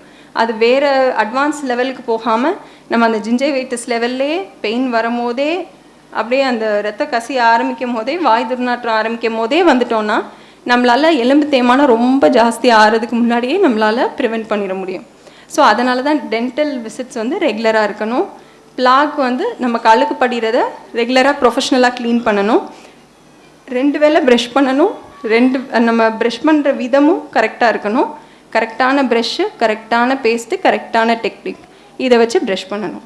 ஃப்ளாசிங் வந்து எவ்ரிடே வந்து மேண்டேட்ரி. அந்த ஒரு கயிறு மாதிரி இருக்கும், 2 பல்லுக்கு நடுவில் விட்டு க்ளீன் பண்ணுறது கண்டிப்பாக பண்ணியே ஆகணும். மவுத் வாஷஸ் வந்து depends on the severity of the disease condition. அதாவது இப்போ எல்லாருக்கும் ஒரே மாதிரி மவுத் வாஷ் தேவைப்படாது. சிலருக்கு குளோரிக்சிடின் பேஸ்ட் மவுத் வாஷ் தேவைப்படும், சிலருக்கு வந்து சென்சிட்டிவிட்டிக்காக உள்ள மவுத் வாஷ் தேவைப்படும். ஸோ நம்ம வந்து இன்னொன்று எந்த மவுத் வாஷாக இருந்தாலும் சரி, எந்த டூத் பேஸ்ட்டாக இருந்தாலும், இப்போ இந்த ஒரு பர்டிகுலர் கன்சர்னுக்காக நம்ம சென்சிட்டிவிட்டி அப்படின்னு பேஷண்ட் வரும்போது அதுக்கு நம்ம ப்ரிஸ்கிரைப் பண்ணுற மவுத் வாஷாக இருக்கட்டும், பேஸ்ட்டாக இருக்கட்டும், அது ஒரு பர்டிகுலர் 2 to 3 months மட்டும்தான் அவங்க யூஸ் பண்ணணும். அந்த 2 to 3 monthsக்கு அப்புறம் அவங்க நார்மல் டூத் பேஸ்ட்டுக்கு போயிடணும். அது ஏன் அப்படின்னா அதோட எஃபெக்டிவ் வந்து அந்த பர்டிகுலர் டைமில் நம்ம கொடுத்தா மட்டும்தான் அதோட க்யூராக இருக்கும். லாங்கர் த டியூரேஷன் எஃபெக்ட் வந்து ரொம்ப கம்மியாயிரும். ஸோ அதனால் அதை காம்ப்ரமைஸ் பண்ணக்கூடாதுன்னா அந்த மாதிரி ஒரு பர்டிகுலர் ஸ்பெசிஃபிக் கன்சர்னை நம்ம அட்ரஸ் பண்ணுறோம் அப்படின்னா அதோட டியூரேஷன் நம்ம அந்த பேஷண்ட்க்கு எவ்வளோ நாள் தேவையோ அந்த பர்டிகுலர் டைம் டியூரேஷன் வந்து அதையும் சேர்த்து ப்ரிஸ்கிரைப் பண்ணுறது. ஸோ நம்ம இப்போ ஆர்பிடி அந்த மாதிரி போட்டிருக்கோம் அப்படின்னா அந்த டென்ச்சர்ஸை வந்து கண்டிப்பாக நம்ம வந்து மெயின்டைன் பண்ணணும். அது ரிமூவ் பண்ணிட்டு படுக்கிற ஆர்பிடியாக இருந்துச்சுன்னா நைட் ரிமூவ் பண்ணிடணும், அதை வாஷ் பண்ணி திரும்ப வேர் பண்ணணும், அதை நைட்டு வாட்டரில் போட்டு வைக்கணும். அந்த மாதிரி இல்லாமல் நம்ம வாயிலே வச்சு நம்ம மெயின்டைன் பண்ணோம் அப்படின்னா நமக்குமே வந்து ஃபுல்லாக அல்சர்ஸ் வர்றதுக்கும் வாய்ப்பு இருக்குது. டென்ச்சரும் இல்ஃபிட்டட் டென்ச்சராக கண்டிப்பாக மாறிடும். இன்னொன்று ஹேபிட்ஸ் எதுவாக இருந்தாலுமே நம்ம வந்து கண்டிப்பாக அதை குவிட் பண்ணி ஆகணும். ஸோ டூத் ப்ரஷஸ்ன்னு பார்த்தா, டூத் பேஸ்ட்டுன்னு பார்த்தா இந்த அளவு ஸ்பெசிஃபிகேஷன் இருக்குது. ஒவ்வொரு பேஷண்ட்டுக்கு எவ்வளோ பண்ணணும். நார்மல் டூத் பேஸ்ட் ஒரு ப்ரஷ்னால் அதுக்கு லென்த் எவ்வளோ இருக்கணும், எவ்வளோ விட்த் இருக்கணும், எவ்வளோ சர்ஃபேஸ் ஏரியா, எவ்வளோ ரோஸ் இருக்கணும், 2 to 4 ரோஸ் தான் இருக்கணும், எவ்வளோ டஃப்ட் இருக்கணும், எவ்வளோ பிரிசில் இருக்கணும். ஸோ இந்த மாதிரி நிறைய ஏடிஏ ஸ்பெசிஃபிகேஷன் இருக்குது. பட் இந்த அளவு நம்ம ரொம்ப ஸ்பெசிஃபிக்காக நம்ம பண்ணாட்டாலும் அட்லீஸ்ட் நம்ம வந்து நார்மலாக அவைலபிளாக இருக்க அந்த சாஃப்ட் மீடியம் ஹார்டுன்ற டூத் ப்ரஷில் எது நம்ம கம்ஸ்க்கும் நம்ம டீத்துக்கும் சூட்டபிளாக இருக்குன்றதை நம்ம டென்டிஸ்ட்டை கேட்டு தெரிஞ்சுக்கிட்டு அதை நம்ம யூஸ் பண்ணால் தான் நமக்கு அது யூஸ்ஃபுல்லாக இருக்கும். ஸோ ப்ரஷிங் டெக்னிக் பார்த்தீங்கன்னா இது வந்து most commonly use brushing technique. நம்ம யூஸ் பண்ணுற மாதிரி இந்த ஹரிசான்டலாக யூஸ் பண்ணுறது நம்ம பண்ணாமல் தவிர்க்கணும். இது ஈருக்கும் பல்லுக்கும் நடுவில் 45 degree ஆங்கிளில் வச்சு ஒரு வைப்ரேஷன் கொடுத்து கீழே தள்ளிடுறாங்க. இது மேல் பல்லுக்கு, கீழ் பல்லுக்கு வைப்ரேஷன் அப்வர்ட் மோஷன். ஸோ இந்த மாதிரி பண்ணிட்டு வரும்போது ப்ளஸ் நம்ம நாக்கை மிஸ் பண்ணிடுவோம். அதுக்கப்புறம் உள்ள பல்களை மிஸ் பண்ணிடுவோம். உள்ள சைடு, வெளி சைடு மட்டும்தான் நம்ம மேக்ஸிமம் கான்சென்ட்ரேட் பண்ணுவோம். ஸோ நம்ம ப்ரஷ் பண்ணும் போது எல்லா ஆங்கிள்ஸ் எல்லா சைட்ஸ், நம்ம டங், நம்ம பேலட், மேலே அன்னம், அது எல்லாமே நல்லா க்ளீன் பண்ணணும். இதெல்லாமே நம்ம பண்ணுறது தான் பர்ஃபெக்ட் ஓரல் ஹைஜீன். இந்த பர்ஃபெக்டாக ஓரல் ஹைஜீன் மெயின்டைன் பண்ணால் மட்டும்தான் நமக்கு எந்த விதமான ஒரு மேனிஃபெஸ்டேஷனோ இல்லை அந்த வாய் துர்நாற்றம், இரத்த கசிவு, இது எல்லாத்தையுமே நம்ம தவிர்க்க முடியும். ஸோ இதுதான் ஃப்ளாசிங். அந்த 2 விரலுக்கு நடுவில் அந்த நூல் மாதிரி உள்ளதை ஹோல்ட் பண்ணிவிட்டு அதை வந்து நம்ம 2 பல்லுக்கு நடுவில் இன்பிட்வீன் வச்சு நம்மளால் அதை movement to and fro movement கொடுக்கும் போது நமக்கு நடுவில் இருக்கிறது சில நேரம் ப்ரெஷ்ஷால் உள்ள எஃபெக்டிவாக பண்ண முடியாது. ஸோ அந்த மாதிரி உள்ள இன்டர்டென்டல் ஸ்பேஸுக்காக யூஸ் பண்ணுறது தான் இந்த ஃப்ளாசிங் டெக்னிக். ஸோ மவுத் வாஷஸ் பற்றி நான் ஆல்ரெடி சொல்லிட்டேன். அந்த கன்ஃபைன்டாக உள்ள மவுத் வாஷஸ், குளோரெக்சிடன், வாய் துர்நாற்றத்துக்கு உரியது என்னது, சென்சிட்டிவிட்டிக்காக உரிய மவுத் வாஷ் எது, ஸோ அது நம்ம டென்டிஸ்ட் தான் நம்மளால் ப்ரிஸ்கிரைப் பண்ண முடியும். ஸோ டென்ச்சர் மெயின்டெனன்ஸ் நான் ஆல்ரெடி சொன்ன மாதிரி டென்ச்சர் மெயின்டைன் பண்ணலைன்னா இதெல்லாம் கண்டிப்பாக நடக்கும். அதாவது அந்த டென்ச்சரை வந்து அவங்க ரிமூவே பண்ணாமல் வச்சுருந்தனால அந்த இடத்துல வந்து அவங்களுக்கு வந்து சோர் மவுத்துன்னு சொல்லுவோம். ஸோ இந்த மாதிரினா நம்ம அதை வந்து திரும்ப க்யூர் பண்ணுறது ரொம்ப டிஃபிகல்ட். ப்ளஸ் இது வந்து இந்த கேண்டிடியா இன்ஃபெக்ஷன். ஏன்னா டயபிட்டிஸ்ன்ற போது நமக்கு எப்படி ரத்த ஓட்டம் காம்ப்ரமைஸ்டாக இருக்குது, இம்யூனிட்டி காம்ப்ரமைஸ்டாக இருக்குது, நமக்கு ஒரு புண்ணு வந்துச்சுன்னா அது ஹீல் ஆகிறதுக்கே ரொம்ப டிலே ஆகுது. ஸோ அதே மாதிரி தான். ஸோ அப்போ இதெல்லாம் ஆப்பர்ச்சுனிட்டிக் இன்ஃபெக்ஷன்ஸ்னு சொல்லுவோம், கேண்டிடியாசிஸ், ஃபங்கல் இன்ஃபெக்ஷன். ஸோ இதெல்லாம் வந்து ஈஸியாக நமக்கு வரதுக்கு ரொம்பவே வாய்ப்பு ஜாஸ்தி. ஸோ டொபாக்கோவும் கண்டிப்பாக நம்ம தவிர்க்கிறது நல்லது. So to conclude, regular dental visits ரொம்ப ரொம்ப முக்கியம். ப்ளஸ் நம்ம கம் டிசீஸ் இனிஷியல் ஸ்டேஜஸ்லேயே நம்ம பார்த்துட்டோம்னா நம்மளால் அதை ரிவர்சிபிளாக கொண்டு போக முடியும். ஸோ கம் டிசீஸ், நம்மளோட கம் டிசீஸை நம்ம ஏர்லியாக டிடெக்ட் பண்ணி அதை நல்லா நம்ம ட்ரீட் பண்ணிட்டோன்னா நம்மளோட பிளட் சுகர் கண்ட்ரோலும் ரொம்பவே நல்லாயிருக்கும். ஏன்னா டயபிட்டிஸோட 6th காம்ப்ளிகேஷன் பெரிடான்டல் டிசீஸுன்றதை ப்ரூவ் பண்ணியிருக்காங்க. ப்ளஸ் நமக்கு நல்ல குட் ஓரல் ஹைஜீன் ப்ராக்டிஸும் நல்ல ப்ரொஃபஷ்னலான க்ளீனிங், டீப் க்ளீனிங் இதை வந்து பண்ணும்போது HbA1c லெவல்ஸுமே லோவர் ஆகுதுன்றது நிறையா ஸ்டடீஸ் சொல்லுது. So let your smile change the world, but don't let the world change your smile. Thank you.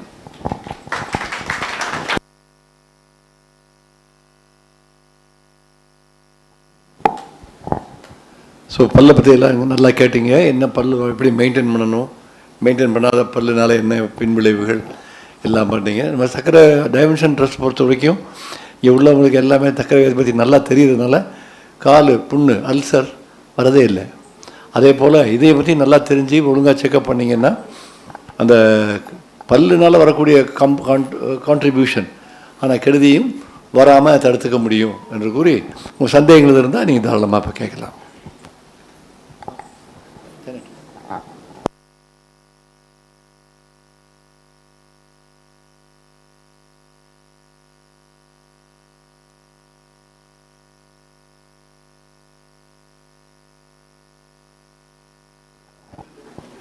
இல்லை அதாவது 360 டிகிரி ப்ரஷ் இருக்குது. ப்ளஸ் நமக்கு வந்து இப்போ அந்த இம்ப்ரெஷன் எடுக்கிறாங்கல்ல, அச்சு எடுக்கிறாங்கல்ல, அந்த மாதிரி ப்ரஷஸும் இருக்குது. இப்போ அது நம்ம கரெக்டாக எல்லா இடத்துலையுமே பிரிசில்ஸ் இருந்து நம்ம கரெக்டாக வாயில் ப்ளேஸ் பண்ணி க்ளோஸ் பண்ணோன்னே அதுவே ஆட்டோமேட்டிக்காக பண்ணுறது.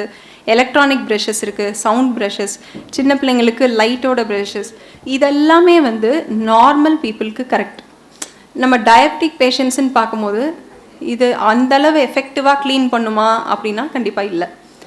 சம்டைம்ஸ் அந்த ஃபேன்சி ஐட்டம்ஸ் வந்து to attract them to maintain their oral hygiene ஒரு மோட்டிவேட்டிங் ஃபேக்டராக இப்போ சில்ட்ரனுக்கு அந்த மாதிரி வைக்கிறாங்க.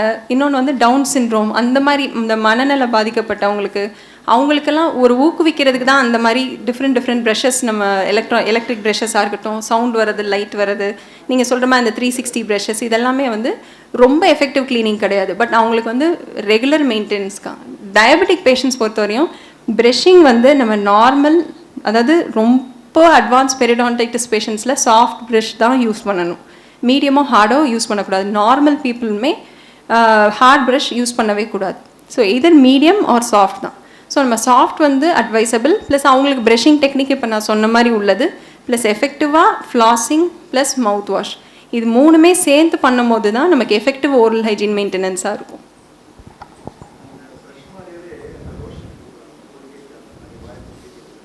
அதான் மவுத் ரின்ஸ் யூஸ் பண்ணலாம். மவுத் ரின்ஸ் தானே சொல்கிறீங்க? அதான் மூணுமே சேர்த்து தான் சொல்கிறேன்.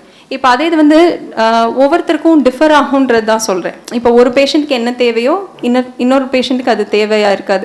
ஃபார் எக்ஸாம்பிள் இப்போ நமக்கு வந்து மவுத் வாஷ் இஸ் இனஃப். அதே இது இம்ப்ளான்ட் பேஷண்ட்ஸ்க்கு வாட்டர் ஜெட் ஃப்ளாசர்னு ஒன்று இருக்குது. அதாவது அப்படி பைப் மாதிரி இருக்கும், வாட்டர் அந்த ஒரு ஜெட் மாதிரி வாட்டர் வரும். ஸோ அதை வச்சு அவங்க க்ளீன் பண்ணுறது ரொம்ப இம்பார்ட்டண்ட். ஏன்னா அவங்களுக்கு இம்ப்ளான்ட்டோட ஹைஜீன் மெயின்டைன் பண்ணணும். இம்ப்ளான்ட்டை சுற்றி எந்த அழுக்கும் படியாமல் இருக்கிறதுக்கு அவங்க மெயின்டைன் பண்ணணும். ஸோ அந்த மாதிரி ஒவ்வொரு கன்சர்னை பொறுத்து தான். இப்போ நீங்கள் உங்களுக்கு என்னென்னு சஜஸ்ட் பண்ண சொன்னீங்கன்னா கண்டிப்பாக I would require a clinical examination. பார்த்துட்டு உங்களுக்கு என்ன தேவைன்றது தான் நான் கண்டிப்பாக சொல்ல முடியும்.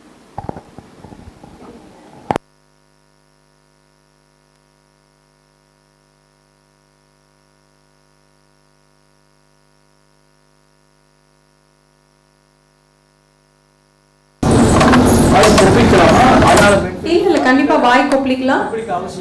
இல்லை கொப்பளிக்கிறது வந்து அவசியம் தான். ஏன்னா உங்களுக்கு வந்து மத்தியானம் மீல்ஸில் மோஸ்ட்லி நீங்கள் கொப்பளிக்கிறது பெனிஃபிஷியலாக இருக்கும். அதாவது மார்னிங் அண்ட் நைட் வந்து நம்ம ப்ரஷிங் பண்ணுறோம், ஃப்ளாசிங் பண்ணுறோம், மவுத் வாஷ் யூஸ் பண்ணுறோம். இது மார்னிங்கும் நைட்டும் உள்ள ருட்டீன். அந்த மத்தியான நேரம் உள்ள ஹெவி மீல்ஸ் சாப்பிடும் போது, அதுவும் இந்த மாதிரி ஃபுட் இம்பாக்ஷன் அந்த மாதிரி கேசஸில் இன்டர்டென்டல் ப்ரஷஸ்ன்னு நாங்கள் ஒன்று சஜஸ்ட் பண்ணுவோம். அதாவது நான் என்ன சொன்னேன்னா, இந்த 2 பல்லுக்கு நடுவில் சாப்பாடு மாட்டுதுன்னு சொல்கிறாங்கல்ல, அந்த மாதிரி பேஷண்ட்ஸ்க்கு இன்டர்டென்டல் ப்ரஷஸ் சொல்லுவோம். அந்த மாதிரி பேஷண்ட்ஸ்க்கு என்ன அவங்க சாப்பிட்டாலுமே அதை வச்சு அவங்க க்ளீன் பண்ணிக்கிறது பெட்டர். அதுக்கு பதிலாக ஒரு முறை சாப்பிட்றப்போ ஒரு ஜென்டில் ப்ரஷிங் பண்ணிட்டா நமக்கு அது எல்லாராலையும் பண்ண முடியும்னு சொல்லுங்க. 2 டைம்ஸ் பண்றோம். ஆமா, அதை 3 டைம்ஸ் பண்ணோம்னா பண்ணா ரொம்ப நல்லதுதான். அதாவது ஒரு வேளையே ப்ரஷ் பண்ணாம இருக்கவங்கள ஒரு வாட்டியாவது பண்ணுங்கன்னு என்கரேஜ் பண்ணணும். 2 வேளை பண்றவங்களுக்கு அப்ரிஷியேட் பண்ணணும். ஸோ பண்ண முடிஞ்சிச்சுன்னா வெல் அண்ட் குட் பண்ணலாம். ஆனா நான் சொல்ல வர்றது என்னன்னா, பண்றத கரெக்டான டெக்னிக்ல கரெக்டான ப்ரஷ்ல பண்ணா மட்டும்தான் அது பண்றது பிரயோஜனம். 3 டைம்ஸ் இல்ல 2 டைம்ஸ் பண்றப்ப வந்து கம்மு வந்து அது சீக்கிரம் தேய்றதுக்கு வாய்ப்பு இருக்கு. கம்மு எனாமல் இல்ல தேய்றதுக்கு வாய்ப்பு இல்ல, அது ஒரு மிஸ்கன்செப்ஷன் உண்டு. பட் எப்பயுமே அப்ரெசிவா, அதனால தான் டூத் பேஸ்ட் எல்லாமே நான் சஜஸ்ட் பண்ணுவேன். ஏன்னா நிறைய மார்க்கெட்ல உள்ள டூத் பேஸ்டா இருக்கட்டும், ப்ரஷஸா இருக்கட்டும், கொஞ்சம் அப்ரேசிவ் திங்ஸ். இன்னொன்று வந்து இந்த பவுடர் யூஸ் பண்ணுவாங்க, டூத் பவுடர்ஸ். அதுவுமே ஏன் பண்ணக்கூடாதுன்னு சொல்றேன்னா, அந்த அப்ரேசிவ் எலிமெண்ட்ஸ் இருக்கிறதுனால தான். ஸோ ப்ரொவைடட் ஓவர் கிளீனிங்குமே வந்து எஃபெக்டிவாக இருக்காது. நம்ம வந்து இப்போ 3 வேளை ப்ரஷ் பண்ணுறோம் அப்படின்னா அது வந்து அந்த எஃபெக்டிவாக நம்மளால பொறுமையாக டைம் எடுத்து மத்தியான நேரம் பண்ண முடியுமான்றது தெரியல. அட்லீஸ்ட் 2 வேளை நல்லா நீட்டாக கரெக்டான டெக்னிக்கில் க்ளீன் பண்ணிவிட்டு ஃப்ளாஸிங்கும் மவுத் வாஷும் பண்ணாலே மோர் தென் என்னஃப். இன்னொரு பாயிண்ட் வந்தது, ஓரல் ஹெல்த் ப்ராப்பராக மெயின்டைன் பண்ணால் HbA1c கூட குறைக்கலாம். ஆமா, பாயிண்ட் வந்தது. அந்த மெக்கானிசம் கொஞ்சம் எக்ஸ்பிளைன் பண்ணுங்க. ஓரல் ஹைஜீன் மெயின்டைன் பண்ணால் நமக்கு நார்மலாக எந்த இன்ஃபெக்ஷனும் ஜென்ரலாக ஓரல் ஹைஜீன் மெயின்டெனன்ஸ் நான் சொன்ன மாதிரி இப்போ ஓரலாக இப்போ நமக்கு நிறைய பாக்டீரியாஸ் இருக்குது. இப்போ பிளட் சுகர் லெவல் வந்து இன்க்ரீஸ் ஆகும்போது குளுக்கோஸை மெயின் ஃபுட்டாக வச்சுருக்க நிறைய பாக்டீரியாஸ் இருக்குது. ஸோ அதோட டெவலப்மெண்ட்டும் மல்டிப்ளிகேஷனும் ரொம்ப ஜாஸ்தி ஆயிடுது. ஸோ அது ஜாஸ்தி ஆகும்போது என்ன ஆகுதுன்னா, அந்த இன்ஃபெக்ஷனை கட்டுப்படுத்துறதுக்கு நமக்கு ஆல்ரெடி பிளட், நம்ம ரத்த குழாய்கள் எல்லாமே சேதமடைஞ்சிருது. நமக்கு சலைவா செக்ரீஷனும் ரொம்ப காம்ப்ரமைஸ்டாக கம்மியாக இருக்குது. ஸோ அந்த ஒரு இன்ஃபெக்டட் சைட்டை பிளட்டாலையும் ரீச் பண்ண முடியல, சலைவாவாலையும் ரீச் பண்ண முடியல. ஸோ இன்ஃபெக்ஷன் ரொம்ப ஜாஸ்தியாகிடுது.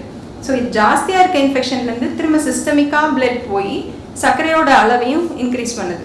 ஸோ சர்க்கரை அளவு ஜாஸ்தியாக இருக்கும் போது இன்ஃபெக்ஷன் கூடுது, இன்ஃபெக்ஷன் கூடும் போது சர்க்கரை அளவும் ஜாஸ்தியாகிடுது. இது வந்து ஓரலில் மட்டும் இல்லை, நம்ம கண் பாதிப்பு, கிட்னி பாதிப்பு, இது எல்லாத்தோட மெக்கானிசமுமே நம்ம சர்க்கரை அளவை கண்ட்ரோலில் வச்சுருந்தா எல்லாமே கரெக்டாக இருக்குன்றது தான். ஸோ அந்த பேசிக் கான்செப்ட் தான். நமக்கு இன்ஃபெக்ஷனை கண்ட்ரோல் பண்ணால் மட்டும்தான் நம்மளால சர்க்கரையோட HbA1c லெவல்னு இல்லை, நம்ம நார்மலாக எனி சிஸ்டமிக் டிசீஸ் கட்டுப்படுத்தணும்னா நம்ம ஓரல் ஹைஜீன் மெயின்டெனன்ஸ் இம்பார்ட்டன்ட். குறிப்பாக சர்க்கரைக்கும் அதே தான். நம்ம இன்ஃபெக்ஷன் லெவலை குறைக்கும் போது நம்மளால சர்க்கரையை வந்து இன்னும் எஃபெக்டிவாக குறைக்க முடியுன்றது தான். ஓரல் ஹைஜீனால் மட்டும்தான் சர்க்கரையை குறைக்க முடியுன்றது கிடையாது. ஆனால் ஓரல் ஹைஜீனால் சர்க்கரையை இன்னும் எஃபெக்டிவாக குறைக்க முடியுன்றது தான் நான் சொல்கிறேன். நான் வந்து எனக்கு வந்து இந்த ஒரு பல்ல வந்து இந்த முன்னாடி இந்த உள்ள பல்ல ஹிந்தி ஒரு 10-15 இயர்ஸ் முன்னாடி அடைச்சிருக்காங்க, மெட்டல் வச்சு அடைச்சிருக்காங்க. ஒரு 2 இயர்ஸ் முன்னாடி நான் கொய்யாப்பழம் சாப்பிட்டதில் அந்த பல்லு அப்படியே தெரிச்சு வந்துருச்சு. ஆமா, அந்த கொட்டப்பட்டதுல அந்த பண்ணி. ஆனா அதுக்கப்புறம் இப்போ கீழே உள்ள போர்ஷன் இருக்கு, மேலே எனக்கு பல்லு இல்லை. ஆனா எனக்கு எந்த ஒரு பிரச்சனையுமே கிடையாது. அந்த வீக்கமோ அல்லது வேர் மட்டும் உள்ள இருக்குன்னு சொல்ல அப்படியே இருக்குது. அந்த மெட்டல் இருக்கிறதுனால என்னது, நான் ப்ரெஷ் பண்றேன் எல்லாம் பண்றேன், எனக்கு ஒரு பிரச்சனையுமே இல்லை. நான் என்ன நினைக்கிறேன்னா, இதை போய் வெளியே போய் எதுக்கு பிடிங்கிக்கிட்டு, நம்ம ஏற்கனவே ஹார்ட் பேஷண்ட் எக்கோஸ்பிரின் நிப்பாட்டு ரிவைவ் பஸ்ட்டு போய் ஒப்பீனியன்லாம் வச்சுருப்பாங்க. இப்படியே இருக்கிறது எனக்கு 2-3 இயர்ஸ் இருக்கும், அது பாட்டுக்கு இருக்கு. நான் அப்போ எப்போ நான் அதை வந்து கொஞ்சம் கேர் பண்ணணும், என்ன பிரச்சனை வந்தால் நான் ஆக்சுவலாக 2 விஷயம். ஒன்று வந்து பெயின்னா அதில் பேசிக்காக இன்ஃபெக்ஷன் வருது அப்படின்னா கண்டிப்பாக வேற எடுத்து தான் ஆகணும். 2வது உங்களுக்கு வந்து ஃபங்க்ஷனலாகவே, அதாவது நமக்கு வந்து பல்லுன்றது 2 ஃபங்க்ஷன். ஒன்று ஈஸ்தட்டிக்கலாக பார்க்க அழகாக இருக்குது, 2வது ஃபங்க்ஷன், சாப்பிட்றது, பேசுறது, அந்த மாதிரி.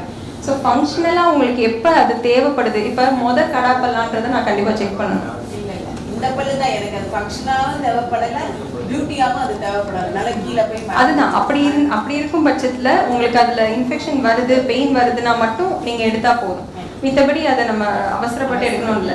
நான் ஏன் எப்போ எடுக்க வேண்டியிருக்கோம் அப்படின்னா, இப்போ நமக்கு கடாப்பெல்லாம் இருக்குது, நமக்கு வந்து மேலே உள்ள மேல் பல்லும் கீழ் பல்லும் அந்த கடிமானத்துக்கு வந்தால் தான் நம்மளால சாப்பிட முடியும். ஸோ அந்த கடிமானத்துக்கு கொண்டு வரதுக்கு நம்ம இம்ப்ளான்ட் மாதிரி பிளேஸ் பண்ணுறோம் அப்படின்னா தான் நம்ம இந்த வேரை மட்டும் எடுத்துட்டு நம்ம இம்ப்ளான்ட் பிளேஸ் பண்ணுறோம். அந்த மாதிரி இண்டிகேஷனுக்கு மட்டும்தான் நம்ம எடுக்க வேண்டியது. எப்படி இருப்பாரு தெரியல. அவருக்கு என்னன்னா முன்னாடி உள்ள பல்லுக்கு மேலே இதே நல்லா இருக்கு. ஆனால் இந்த கடவா பல்லு அந்த 3 பல்லுமே மேலே இல்லை கீழே இல்லை. பட் அவர் இப்போதைக்கு சாப்பிட்றதுலாம் இந்த முன்பக்கத்தில் வச்சு சாப்பிட்டுருக்காரு. பட் எனக்கு என்ன ஃபீல் பண்ணுறேன்னா ஒரு பக்கமானும் அதை ரெகுலேட் பண்ணிக்கணும். நல்லா அது கண்டிப்பாக ரீப்ளேஸ் பண்ணணும். ஏன்னா 2 விஷயம். ஒன்று வந்து முன்பல் வந்து கடிமானத்துக்கு ரெடியாக இல்லாத பல். நம்ம முன்பல்ல வச்சு எதையுமே நம்ம பேசிக்காக கடிக்கக்கூடாது நல்லா இருந்தாலுமே. ஸோ அப்படி இருக்கும்போது தேவையில்லாத எக்ஸ்ட்ரா ஃபோர்ஸ் வந்து நம்ம பல்லு மேலே விழுது. அந்த ஃபோர்ஸ் பல்லு மேலே விழுகிறது எலும்பு மேலே விழுது. ஸோ அந்த பல்லு எவ்வளோ அந்த பல்லும் எலும்பும் எந்த அளவு தேய்மானம் ஒரு பர்டிகுலர் வருஷத்துக்கு அப்புறம் ஆகணுன்றதோ அது ஏர்லியாகவே வந்துடும். ஸோ அந்த பல்லோட குவாலிட்டி வந்து ஈஸியாக காம்ப்ரமைஸ் ஆகிடும். ஏன்னா ஒவ்வொரு பல்லுக்கும் ஒவ்வொரு ஃபங்க்ஷன் இருக்குது. நம்ம பின் பல்லு தான் நல்லா சமைச்சு சாப்பிட்றதுக்குன்ற போது அந்த முதல் கடாப்பல்லும் 2வது கடாப்பல்லும் தான் மெயினாக நம்ம பல்லில் நம்ம வாயில் நம்ம கடிச்சு சாப்பிட்றதுக்கு ரொம்ப இம்பார்ட்டன்ட். ஸோ அது 2யுமே ரீப்ளேஸ் பண்ணுறது ரொம்ப முக்கியம். இதை நம்ம பண்ணாமல் விட்டுட்டோம், நம்ம முன்பல்ல மட்டும் காம்ப்ரமைஸ் பண்ணிக்கிறோம் அப்படின்னாலுமே நமக்கு டிஎம்ஜேன்னு சொல்லுவோம் ஒரு ஜாயிண்ட். ஸோ அந்த ஜாயிண்ட் வந்து ஜாயிண்ட் பெயின் வரும். அந்த ஜாயிண்ட் பிளேஸ்மெண்ட்னால ரொம்ப டிஃபிகல்ட்டி வரும் பின்னாடி ஃபியூச்சர். இப்போ அவருக்கு ஒரு பக்கமான சரி பண்ணுறதுனா இம்ப்ளான்ட்லாம் ஏன்னா வயசான 57 ஆயிடுச்சு, இருக்கிற பல்லும் உழுகிற ஸ்டேஜ் அப்படிங்கிறப்போ சும்மா இப்பொழுதுக்கு டெம்பரரியாக மேலே கிளீன் மாதிரி 2 விஷயம் இருக்கு. இம்ப்ளான்ட் போடுறதுக்கு வயசு கிடையாது, எலும்பு ஹைட்டு தான் ஒன்று. ஏன்னா மோர் தென் 87 இயர்ஸ் ஓல்டு பேஷண்ட்ஸ்லாம் இம்ப்ளான்ட் பண்ணுறோம். ஸோ அது ஏஜ் ஃபேக்டர் கிடையாது.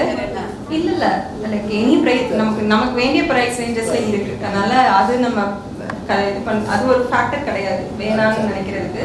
பட் நான் சொல்ல வர்றது என்னன்னா, இப்போ இதே மாதிரி அவங்க மெயின்டைன் பண்ணி இப்போ ஒரு சைடு பண்ணுறாங்க அப்புறம் அடுத்த சைடு பண்ணுறாங்க அப்படின்னு சொல்கிறீங்கல்ல. இப்போ ஒரு சைடு பண்ணுறதுக்கு நமக்கு முன்னாடியும் பல் இருக்கணும், ஓரளவு அட்லீஸ்ட் இந்த கடைசி கடாப்பல் இருந்தால் தான் அதோட சப்போர்ட்டை வச்சு நம்ம இந்த கலட்டி மாட்டுற மாதிரியோ இல்லைன்னா எஃபிடி மாதிரி, அதாவது அச்சு எடுத்து அப்படியே ஒரு 4 தொப்பியாக போடுற மாதிரியோ பண்ண முடியும். பின்னாடி சப்போர்ட் இல்லை அப்படின்ற பட்சத்தில் இம்ப்ளான்ட் மட்டும் தான் ஒரே ஆப்ஷனாக இருக்கும்.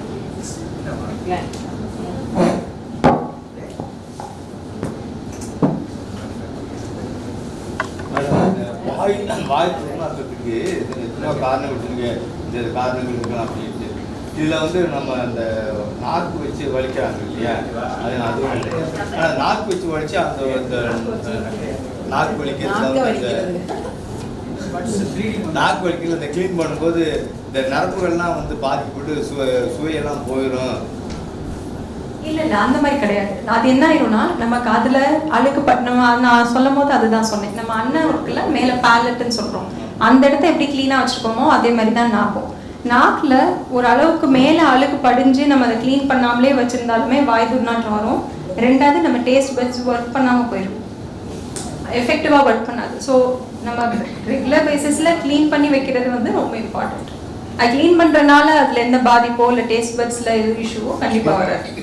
இப்போ அந்த ஃப்ளாசிங் சொல்கிறீங்க மேடம், அது வந்து இடையில விட்டுருந்தா கேப் அதிகமாக ஏற்கனவே அது கேப் இருக்குது. இல்லை ஃப்ளாசிங்குமே அதை தான் நான் சொல்கிறேன். இப்போ ஒவ்வொன்றுமே கஸ்டமைஸ். இப்போ நீங்கள் உங்களுக்கு ஃப்ளாசிங் வேணுமா அப்படின்னு கேட்டிங்கன்னா நான் கண்டிப்பாக உங்களுக்கு ஓரலாக நான் செக் பண்ணணும். சில பேஷண்ட்ஸ்க்கு வந்து அந்த நான் சொன்ன மாதிரி அந்த ஸ்பேசிங் வந்து கூடிட்டே போகும். ஏன்னா இந்த எலும்பு தேய்மானம் ரொம்ப ஜாஸ்தியாக இருக்கும் போது அந்த 2 பல்லுக்கு நடுவில் உள்ள கேப் ஜாஸ்தியாகிட்டே போகும். அந்த மாதிரி பேஷண்ட்ஸ்க்கு ஃப்ளாசிங் ரெக்கமெண்டட் கிடையாது. ஸோ எந்த பேஷண்ட்க்கு ரெக்கமெண்ட் பண்ணுறோம் அப்படின்றத பொறுத்து தான். நான்வெஜ் சாப்பிடும்போது பல்லில் நிறைய மாட்டிக்குது. நான்வெஜ் சாப்பிடுவோம் பல்லுக்கு இடவெளியில் நிறைய மாட்டிக்குது. என்ன கேட்புடுதுனால அதாவது நம்ம பல்லு இப்படி இருக்கு, கீழே வந்து வேறு இருக்கு. அதே மாதிரி இப்போ 2 பல்ல யோசிச்சுக்கோங்க, பல்லு வேறு பல்லு வேறு. நம்மளோட எலும்பு வந்து இந்த லெவலில் இருக்கு சரிங்களா. நமக்கு சக்கரை ரொம்ப அட்வான்ஸ் பெரிடான்டைட்டிஸ் நான் சொன்ன கண்டிஷனில் என்ன ஆயிடும்னா எலும்பு ரொம்ப தேய்மானம் ஆகிடும். அப்போ ஒரு ட்ரையாங்கிள் மாதிரி ஒன்று ஃபார்ம் ஆகும். அந்த ட்ரையாங்கிள் ஃபார்ம் ஆகும்போது தான் உள்ளே போய் சாப்பாடு போய் மாட்டுது. இன்னொன்று அந்த கேப் வந்து ரொம்ப ஸ்மூத்தாக இருக்காது. நமக்கு வந்து அந்த ஒரு அபரேட்டட் லேயராக இருக்கும் போது நமக்கு போய் அது ஈஸியாக மாட்டிட்டு நம்மளால எடுக்க முடியாத ஒரு டிஃபிகல்ட்டி வரும். ஸோ அப்போ நம்ம என்ன பண்ணுவோம்னா ஒரு டூத் பிக்கோ இல்லை பின்னோ வச்சு நம்ம பண்ணும் போது நம்ம இன்னும் அதை வந்து காம்ப்ளிகேட் தான் பண்ணுறோம். ஸோ இன்னும் அந்த எலும்பு தேய்மானத்துக்கு இன்னும் நம்ம அந்த கேப்புக்கு ஜாஸ்தியாக ஆக்குற மாதிரி ஒரு வழி பண்ணி வைக்கும் போது இன்னும் மேற்கொண்டு போய் போய் போய் அதில் அது போய் சாப்பாடு போய் மாட்ட தான் செய்யுமே தவிர்த்து அதுக்கு தீர்வாக இருக்காது. ஆக்சுவலாக அதுக்கு என்ன பண்ணலாம் அப்படின்னா, நம்ம அந்த எலும்பு தேய்மானத்தை நம்மளால திரும்ப மேற்கொண்டு கொண்டு வர முடியாது, ரிவர்சிபிளாக கொண்டு வர முடியாது. ஆனால் ஆழமாக க்ளீன் பண்ணுறது மூலயமா நம்ம அந்த எலும்பு தேய்மானத்தை மேற்கொண்டு ஆகாமல் நம்மளால தவிர்க்க முடியும். நம்பர் 1. நம்பர் 2 என்ன செய்யலாம்னா, இன்டர்டென்டல் ப்ரஷ்ன்னு ஒன்று சஜஸ்ட் பண்ணுவோம். ஸ்ட்ரெயிட்டாக இருக்கும் அந்த ப்ரஷ், நம்ம ஜான்சன்ஸ் பட்ஸ் மாதிரி இருக்கும். அந்த இன்டர்டென்டல் ப்ரஷ்ஷை வச்சு நம்ம எவ்ரி மீலுக்கு அப்புறம் நம்ம க்ளீன் பண்ணிக்கிட்டா நமக்கு அந்த இடத்துல வந்து சாப்பாடு தங்காது. மித்தபடி பின்னோ இல்லை டூத் பிக்கோ யூஸ் பண்ணி அதை நம்ம அக்ரவேட் தான் பண்ணுறோம். நான்வெஜ் பண்ணும்போது வெஜிடேரியன் நான்வெஜ்ஜுக்கு தான் வரும். ஆமாம்.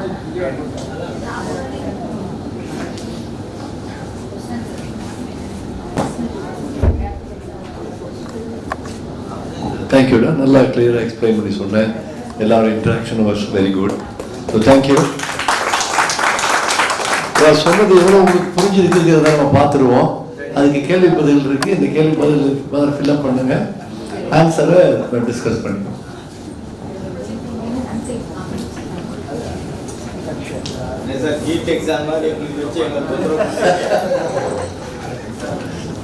இது நேஷனல் லெவல் இல்லை, இது லோக்கல் லெவல் தான்.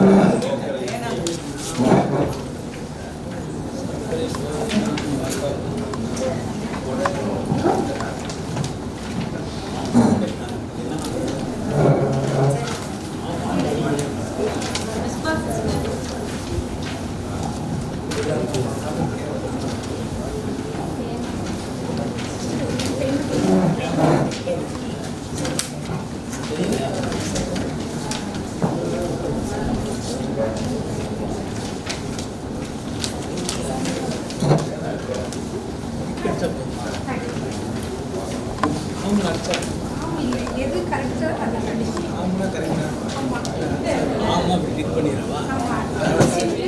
சொன்னீங்கன்னா ஆம்ல டிக் பண்ணுங்க.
பெர்சென்ட் முடிச்சிட்டிங்களா?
எல்லாரும் ஆன்சர் முடிச்சிட்டிங்களா?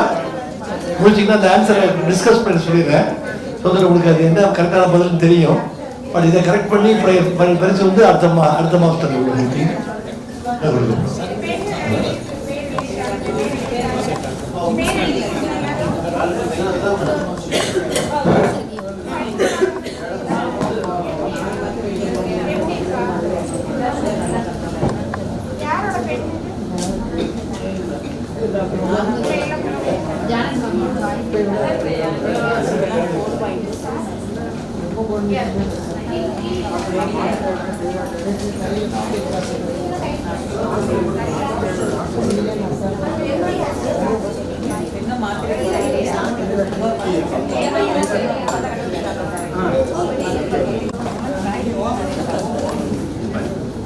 இந்த ஆன்சர்ஸ் டிஸ்கஸ் பண்ணிடலாமா?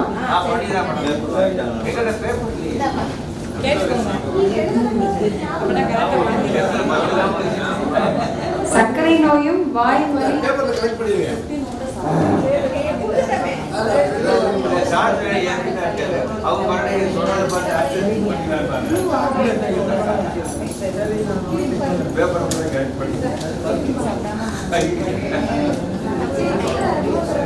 அதுக்கிட்ட சொல்றாங்க டெஸ்ட் பண்ண பேப்பர் ரைட் பண்ணிட்டு ஆன்சர் சொல்றாங்க.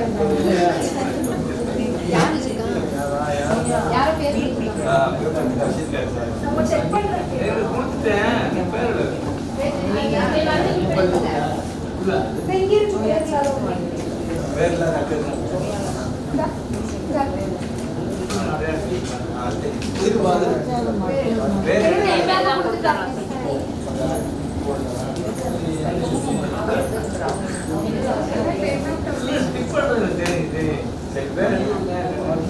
நீங்க ஆன்சரை பார்த்து சிரிச்சுக்கிட்டாங்க சார். யாரும் எழுத யாரும் ஃபில்அப் பண்ணுறது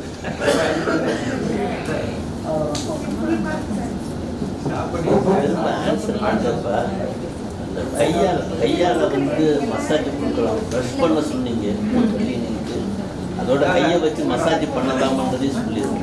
பண்ணலாம், கையால் மசாஜ் பண்ணலாம். அது வந்து ஏன் ரொம்ப அந்த வீக்கமாக இருக்கும்போது நம்ம அந்த ஜிஞ்சைவல், அதாவது நம்ம கொஞ்சம் எலிவேட் பண்ணி அந்த ஃப்ளாப் சர்ஜரின்னு ஒன்று பண்ணுவோம், அது அந்த அட்வான்ஸ் கண்டிஷன்ஸ். ஸோ அந்த மாதிரி அட்வான்ஸ் கண்டிஷன்ஸில் பண்ணும்போது ஒன்ஸ் நம்ம சூச்சர்லாம் ப்ளேஸ் பண்ணதுக்கப்புறம் ஒரு 1 week 2 weeks ஹீலிங்க்கு அப்புறம் இந்த மசாஜ் பண்ணுறது பண்ண சொல்லுவோம். மசாஜ் பண்ணுறது பிரச்சனை இல்லாமல் ரெகுலராகவே பண்ணலாம். ரெகுலராகவும் பண்ணலாம், நமக்கு அட்வான்ஸ் கேசஸ்லேயும் பண்ணலாம். பண்ணும்போது கொஞ்சம் கோகனட் ஆயிலோ இல்லை கீயோ வச்சு பண்ணலாம். பட் வந்து அது எல்லாருக்கும் அட்வைசபிள் கிடையாது. At the same time lukewarm வாட்டரில் சால்ட் போட்டும் நம்ம கார்கிள் பண்ணலாம்.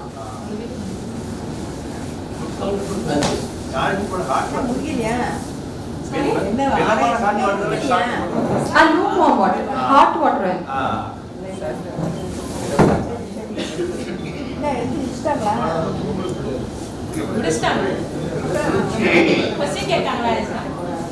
சர்க்கரை நோயும் வாய்வழி ஆரோக்கியமும் தொடர்புடையதா? வாய்வழி சுத்தத்தை காப்பது இரத்த சர்க்கரையை கட்டுப்படுத்த உதவுமா? ஈர்களில் இரத்த போக்கு வருவது வாய்வழி ஆரோக்கியத்தின் அடையாளமா?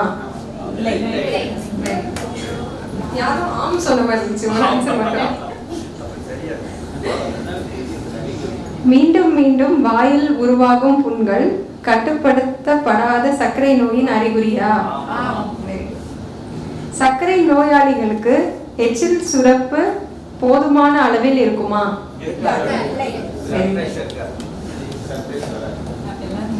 சர்க்கரை நோயாளிகளுக்கு இரத்த ஓட்டம் பாதிக்கப்படாது.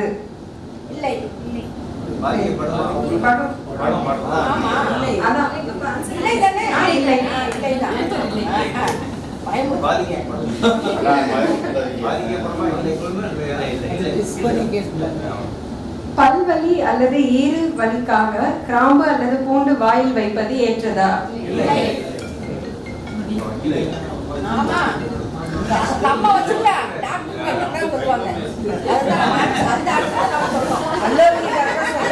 சொல்லுவாங்க நம்ம வச்சுக்கலாம்ப்பா. அவங்க டாக்டர் வந்து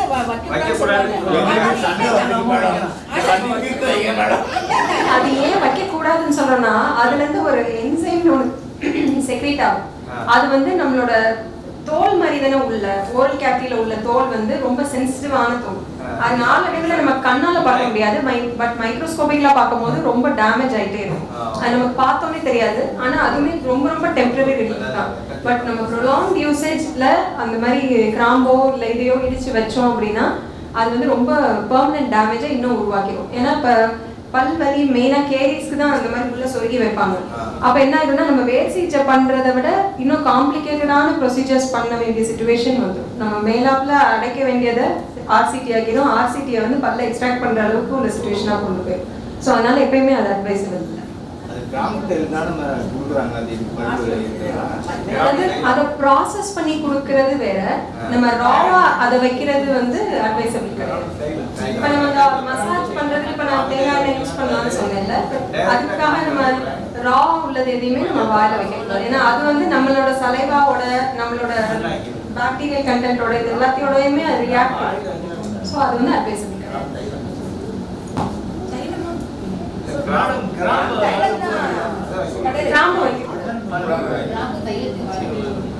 இல்ல அந்த மாதிரி எதுவுமே வைக்க கூடாது.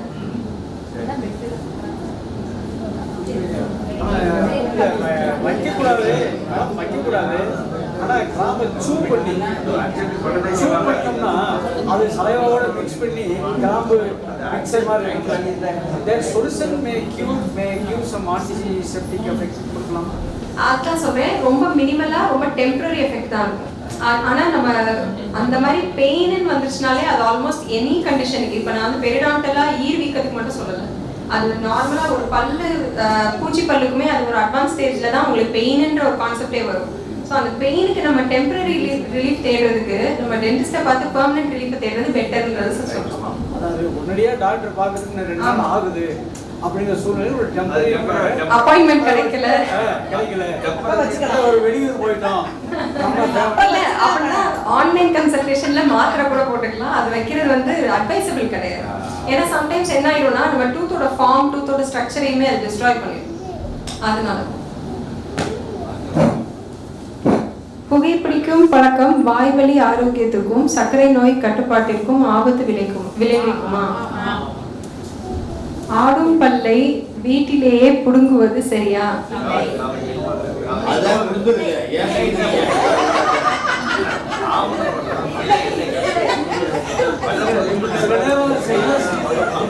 சண்டை வர்றது ஒரு அரை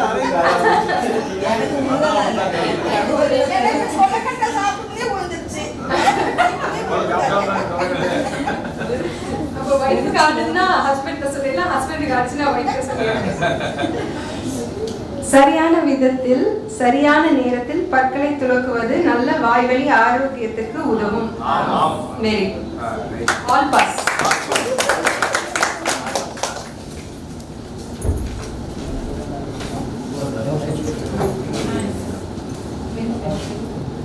அடுத்த மீட்டிங் டேட் என்னம்மா?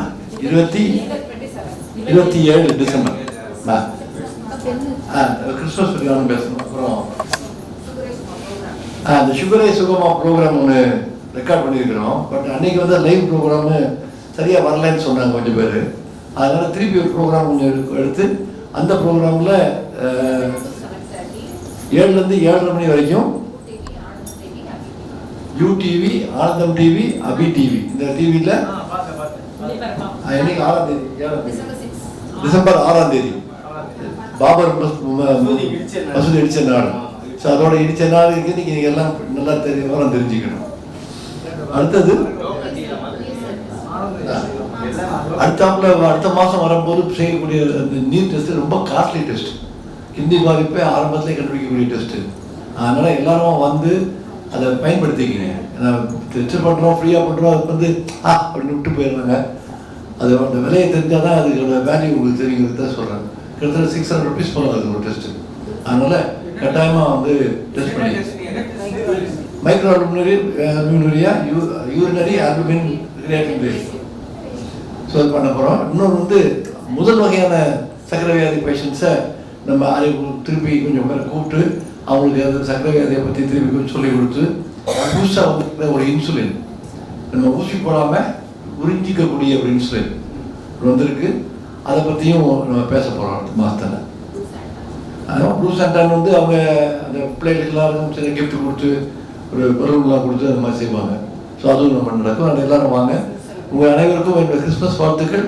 ஆனால் நம்ம எப்படியும் புத்தாண்டு வாழ்த்துக்களுக்கு சொல்ல வேண்டியதில்லை. நான் அதுக்கப்புறம் வந்துடுவோம்.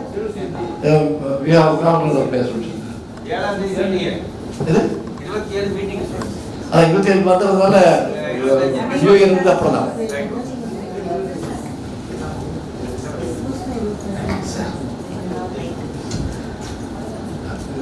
இந்த மாதம் 14ஆம் தேதி அனைவருக்கும் வணக்கம். ஃபஸ்ட்டு இந்த மாதம் 14ஆம் தேதி உலக சர்க்கரை நோய் தினம் கொண்டாடணும்.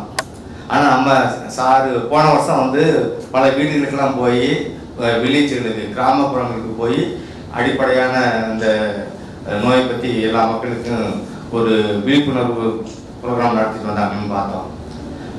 ஆனால் இந்த வருஷம் என்ன செஞ்சாங்கன்னு தெரியல. ஆனால் நான் ஒரு 10-15 நாளைக்கு முன்னாடி சாருடைய அந்த யூடியூப்ல வர்ற அந்த இதெல்லாம் பார்த்துக்கிட்டு இருந்தேன். 2020 உலக சர்க்கரை நோய் தினத்துல சார் வந்து ஒரு பட்டிமன்றம் நடத்தியிருக்காங்க. பட்டிமன்ற புகழ் சார் ராஜா தலைமையில இங்க 6 பேர், அதுல 4 பேர் நம்ம மருத்துவமனையில இருந்து பட்டிமன்ற பேச்சாளர்களா இருந்திருக்காங்க. Necessity is the invention of necessity is the mother of invention அப்படிம்பாங்க. அதே போல தேவை வந்து இவங்களாம் அப்படியே பட்டிமன்ற பேச்சாளர்களை உருவாக்குது.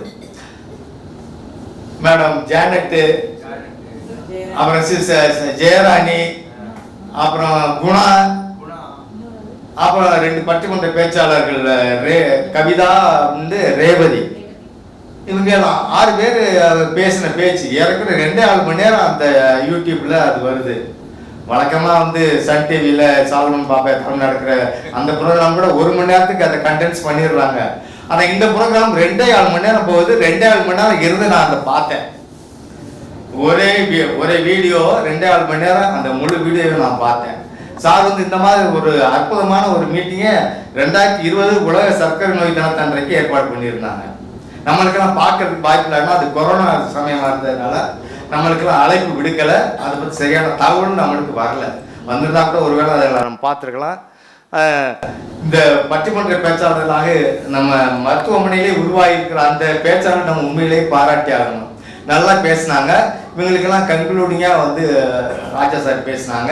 அதுக்கு போட்டு சார் வந்து சந்தேகங்களை தீர்ப்பார் அப்படின்னு சொன்னாங்க. ஆனால் அது வரவே இல்லை. அது கடைசி பார்த்து அது வரல. அந்த இதில் வீடியோவில் வரல. ஆனால் இந்த மாதிரி நிறைய அவேர்னஸ் ப்ரோக்ராம் சார் கொடுத்துக்கிட்டு இருக்கிறாரு. அது கொரோனாவா இருந்தாலும் கூட அந்த மாதிரி இந்த சர்க்கரை நோயை பற்றிய ஒரு விழிப்புணர்வு மக்களுக்கு கிடைக்கணும் அப்படின்னால அந்த யூடியூப்லேயே வந்து ஏற்றி அந்த மாதிரி க்ளோஸ் ஆகல, இந்த மாதிரி ஒரு மூடி அரங்கத்திற்குள் அந்த பட்டிமன்றம் நடந்திருக்குது. அதனால் சாருக்கும் மற்ற இந்த பேச்சாளருக்கு நம்முடைய பாராட்டுகளையும் வாழ்த்துக்களையும் தெரிவிக்கிறோம். அதனால சாருடைய ப்ரோக்ராம் ஒவ்வொரு தடவை எடுக்கிறாங்க. ஆனால் இதுவரையிலும் 37 ப்ரோக்ராம் தான் சார் யூடியூப்ல வந்திருக்குது. லேட்டஸ்ட் எல்லாம் வரவே இல்லை. நிறைய இது வந்து எடுக்கிறீங்க, ஆனால் வந்து யூடியூப்ல ஏற்றவே இல்லை, அதை அப்லோட் பண்ணவே இல்லை மெயினாக. ஆமாம், அது சார் சொல்லுகிறேன். அதனால அது சீக்கிரம் நான் ஏற்றினோம்னா நம்மளுக்கு இன்னும் பார்க்கறதுக்கு நம்ம விட்டு போனோம். இன்னைக்கு உடனே பல்லை பற்றி கொடுத்தாங்க, உடனே பல்லை பற்றி ஒரு எக்ஸாம் வச்சு முடிச்சுட்டாங்க. அது போல நம்ம அதை பார்த்தோம்னா இன்னும் நம்மளுக்கு ஒரு விழிப்புணர்வு கிடைக்கும். சாருக்கு நன்றி கூறி மேலே இந்த பட்டிமன்ற பேச்சாளருக்கு நன்றி கூறி வர இருக்கிற இந்த அடுத்த மாதம் கிறிஸ்துமஸ் முன்னாடியே மீட்டிங் நடக்குன்னு நினைக்கிறேன். 27. அதனால இருந்தாலும் ஒரு அட்வான்ஸ் ஹாப்பி கிறிஸ்துமஸ் சொல்லி அனைவருக்கும் உங்களுடைய கிறிஸ்துமஸ் வாழ்த்துக்களை கூறி முடித்துக் கொள்கிறேன். தேங்க்யூ. என்னுடைய கிறிஸ்துமஸ் வாழ்த்துக்களும் எங்கள் குடும்பத்தின் சார்பாக உள்ள வாழ்த்துக்களும் உங்கள் அனைவருக்கும் இருக்காங்க. நியூ இயருக்கு அடுத்த பேசுவோம். இதில் இந்த விஷயம் பண்ணதில் வந்து ஒரு சின்ன ஃபெயிலியர். ஆக்சுவலாக நான் என்ன பார்த்தீங்கன்னா நம்ம சொசைட்டியில் இருக்கிறதுல 3 ஸ்பெக்ட்ரம் ஆர்டர்களுக்கு வந்து பண்ணணும் அப்படின்னு சொல்லி நான் என்ன பண்ணேன், ஒரு 15 டேஸ் ஒரு குரூப்புக்கும் 15 டேஸ் இன்னொரு குரூப்புக்கும் இப்படி பிளான் பண்ணி ஆட்டோ டிரைவர்ஸ்க்கு ஸ்பெசிஃபிக்காக அவங்க வந்து என்றைக்கு வராலும் வரலாம், ஒரே நாளும் இல்லை, அவங்களுக்கு வேலை இருக்கும், ட்ரிப் இருக்கும், எந்த நேரம்னாலும் வரலாம். ஸோ அப்படி வந்து அவங்க யூரியா, இது சுகரு, பிபி, கொலஸ்ட்ரால், இது இசிஜி இதெல்லாம் பார்த்துட்டு போக சொல்லி பண்ணேன். ரொம்ப கொஞ்சம் பேர் தான் வந்தாங்க. ஸோ அது ஒரு சின்ன ஃபெயிலியர் ஆகிடுச்சு. இந்த ஆம்புலன்ஸ் டிரைவர்ஸ்க்கு பண்ணுவோம், ஏன்னா அவங்களுக்கு வந்து சக்கரை எல்லாம் தெரியணுமே, அவங்களுக்கும் யாரும் பண்ணுறது இல்லையே, பண்ணுவோன்னு கேட்டேன். ரொம்ப வருத்தத்துக்குரிய செய்தி கட் பண்ணிங்க. உருவாகிருக்கிற அந்த பேச்சாளர் நம்ம உண்மையிலேயே பாராட்டி ஆகணும். நல்லா பேசினாங்க. இவங்களுக்கெல்லாம் கன்க்ளூடிங்காக வந்து ராஜா சார் பேசினாங்க. அதுக்கு போட்டு சார் வந்து சந்தேகங்களை தீர்ப்பார் அப்படின்னு சொன்னாங்க. ஆனால் அது வரவே இல்லை. அது கடைசி பார்த்து அது வரல, அந்த இதில் வீடியோவில் வரல. ஆனால் இந்த மாதிரி நிறைய அவேர்னஸ் ப்ரோக்ராம் சார் கொடுத்துக்கிட்டு இருக்கிறாரு.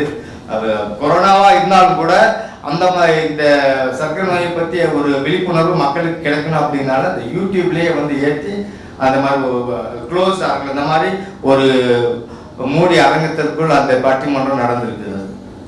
அதனால் சாருக்கும் மற்ற இந்த பேச்சாளருக்கு நம்முடைய பாராட்டுகளையும் வாழ்த்துக்களையும் தெரிவிக்கிறோம். அதனால் சாருடைய ப்ரோக்ராம் ஒவ்வொரு தடவை எடுக்கிறாங்க. ஆனால் இதுவரை 37 ப்ரோக்ராம் தான் சார் யூடியூப்ல வந்துருக்குது. லேட்டஸ்ட் எல்லாம் வரவே இல்லை. நிறைய இது வந்து எடுக்கிறீங்க, ஆனால் வந்து யூடியூப்ல ஏற்றவே இல்லை, அது அப்லோட் பண்ணவே இல்லை மெயினாக. ஆமாம், அது சார் சொல்லுகிறேன். அதனால அது சீக்கிரம் நான் ஏற்றினோம்னா நம்மளுக்கு பார்க்கறதுக்கு நம்ம விட்டு போனோம். இன்னைக்கு உடனே பல்லை பற்றி கொடுத்தாங்க, உடனே பல்லை பற்றி ஒரு எக்ஸாம் வச்சு முடிச்சுட்டாங்க.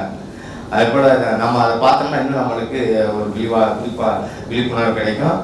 சாருக்கு நன்றி கூறி மேலே இந்த பட்டிமன்ற பேச்சாளருக்கு நன்றி கூறி வர இருக்கிற இந்த அடுத்த மாதம் கிறிஸ்மஸ் முன்னாடியே மீட்டிங் நடக்குன்னு நினைக்கிறேன். 27. அதனால இருந்தாலும் ஒரு அட்வான்ஸ் ஹாப்பி கிறிஸ்மஸ் சொல்லி அனைவருக்கும் உங்களுடைய கிறிஸ்மஸ் வாழ்த்துக்களை கூறி முடித்துக் கொள்கிறேன். தேங்க்யூ. என்னுடைய கிறிஸ்மஸ் வார்த்தைகளும் எங்கள் குடும்பத்தின் சார்பாக உள்ள வார்த்தைகளும் உங்கள் அனைவருக்கும் இருக்காங்க.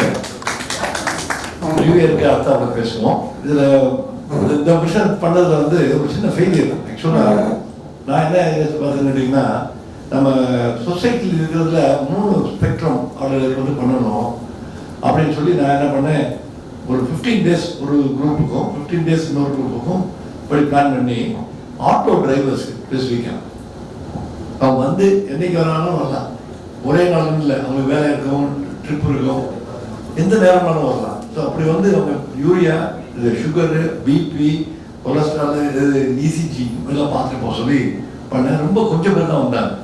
ஸோ அது ஒரு சின்ன ஃபெயிலியர் ஆகிடுச்சு. இந்த ஆம்புலன்ஸ் டிரைவர்ஸ்க்கு பண்ணுவோம், ஏன்னா அவங்களுக்கு வந்து சக்கரை எல்லாம் தெரியணுமே, அவங்களுக்கும் யாரும் பண்ணுறது இல்லையே, பண்ணுவோன்னு கேட்டேன். ரொம்ப வருத்தத்துக்குரிய செய்தி கட் பண்ணிங்க. ராணுவ பட்டிமன்றம் கூட வைக்கலாம். அந்த பட்டிமன்றம் மாதிரி பண்ண இதை கூட நம்ம ஒரு டேட்டை நீங்கள் சொன்னீங்கன்னா நம்ம அதை டெலிகாஸ்ட் கூட பண்ணலாம்.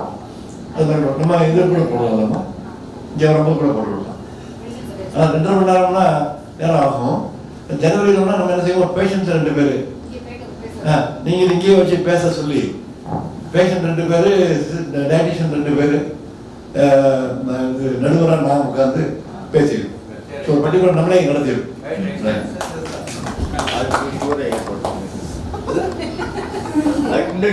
ஏற்பாடு பண்ணி சார்.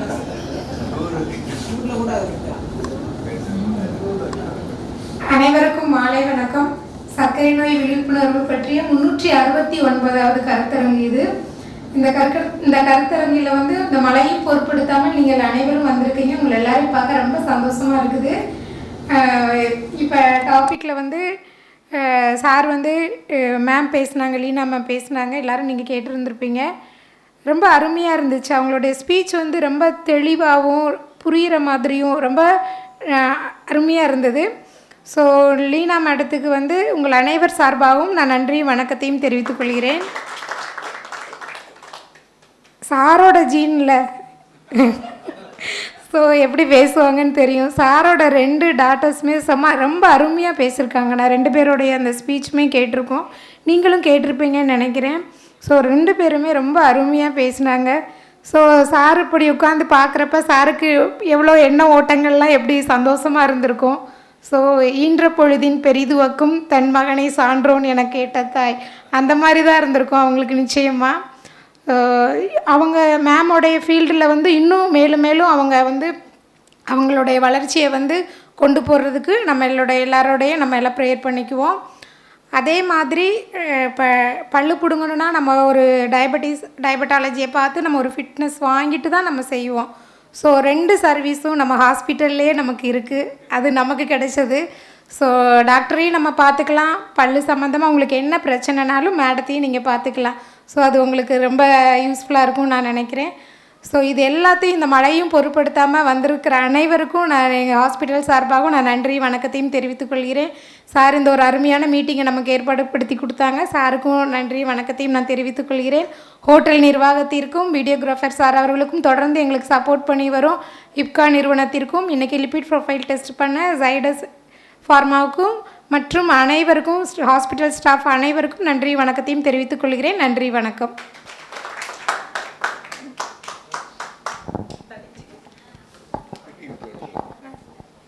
இந்த ஒரு நாள் பிக்னிக்கு வந்து ஆல்மோஸ்ட் இட் இஸ் த்ரூ.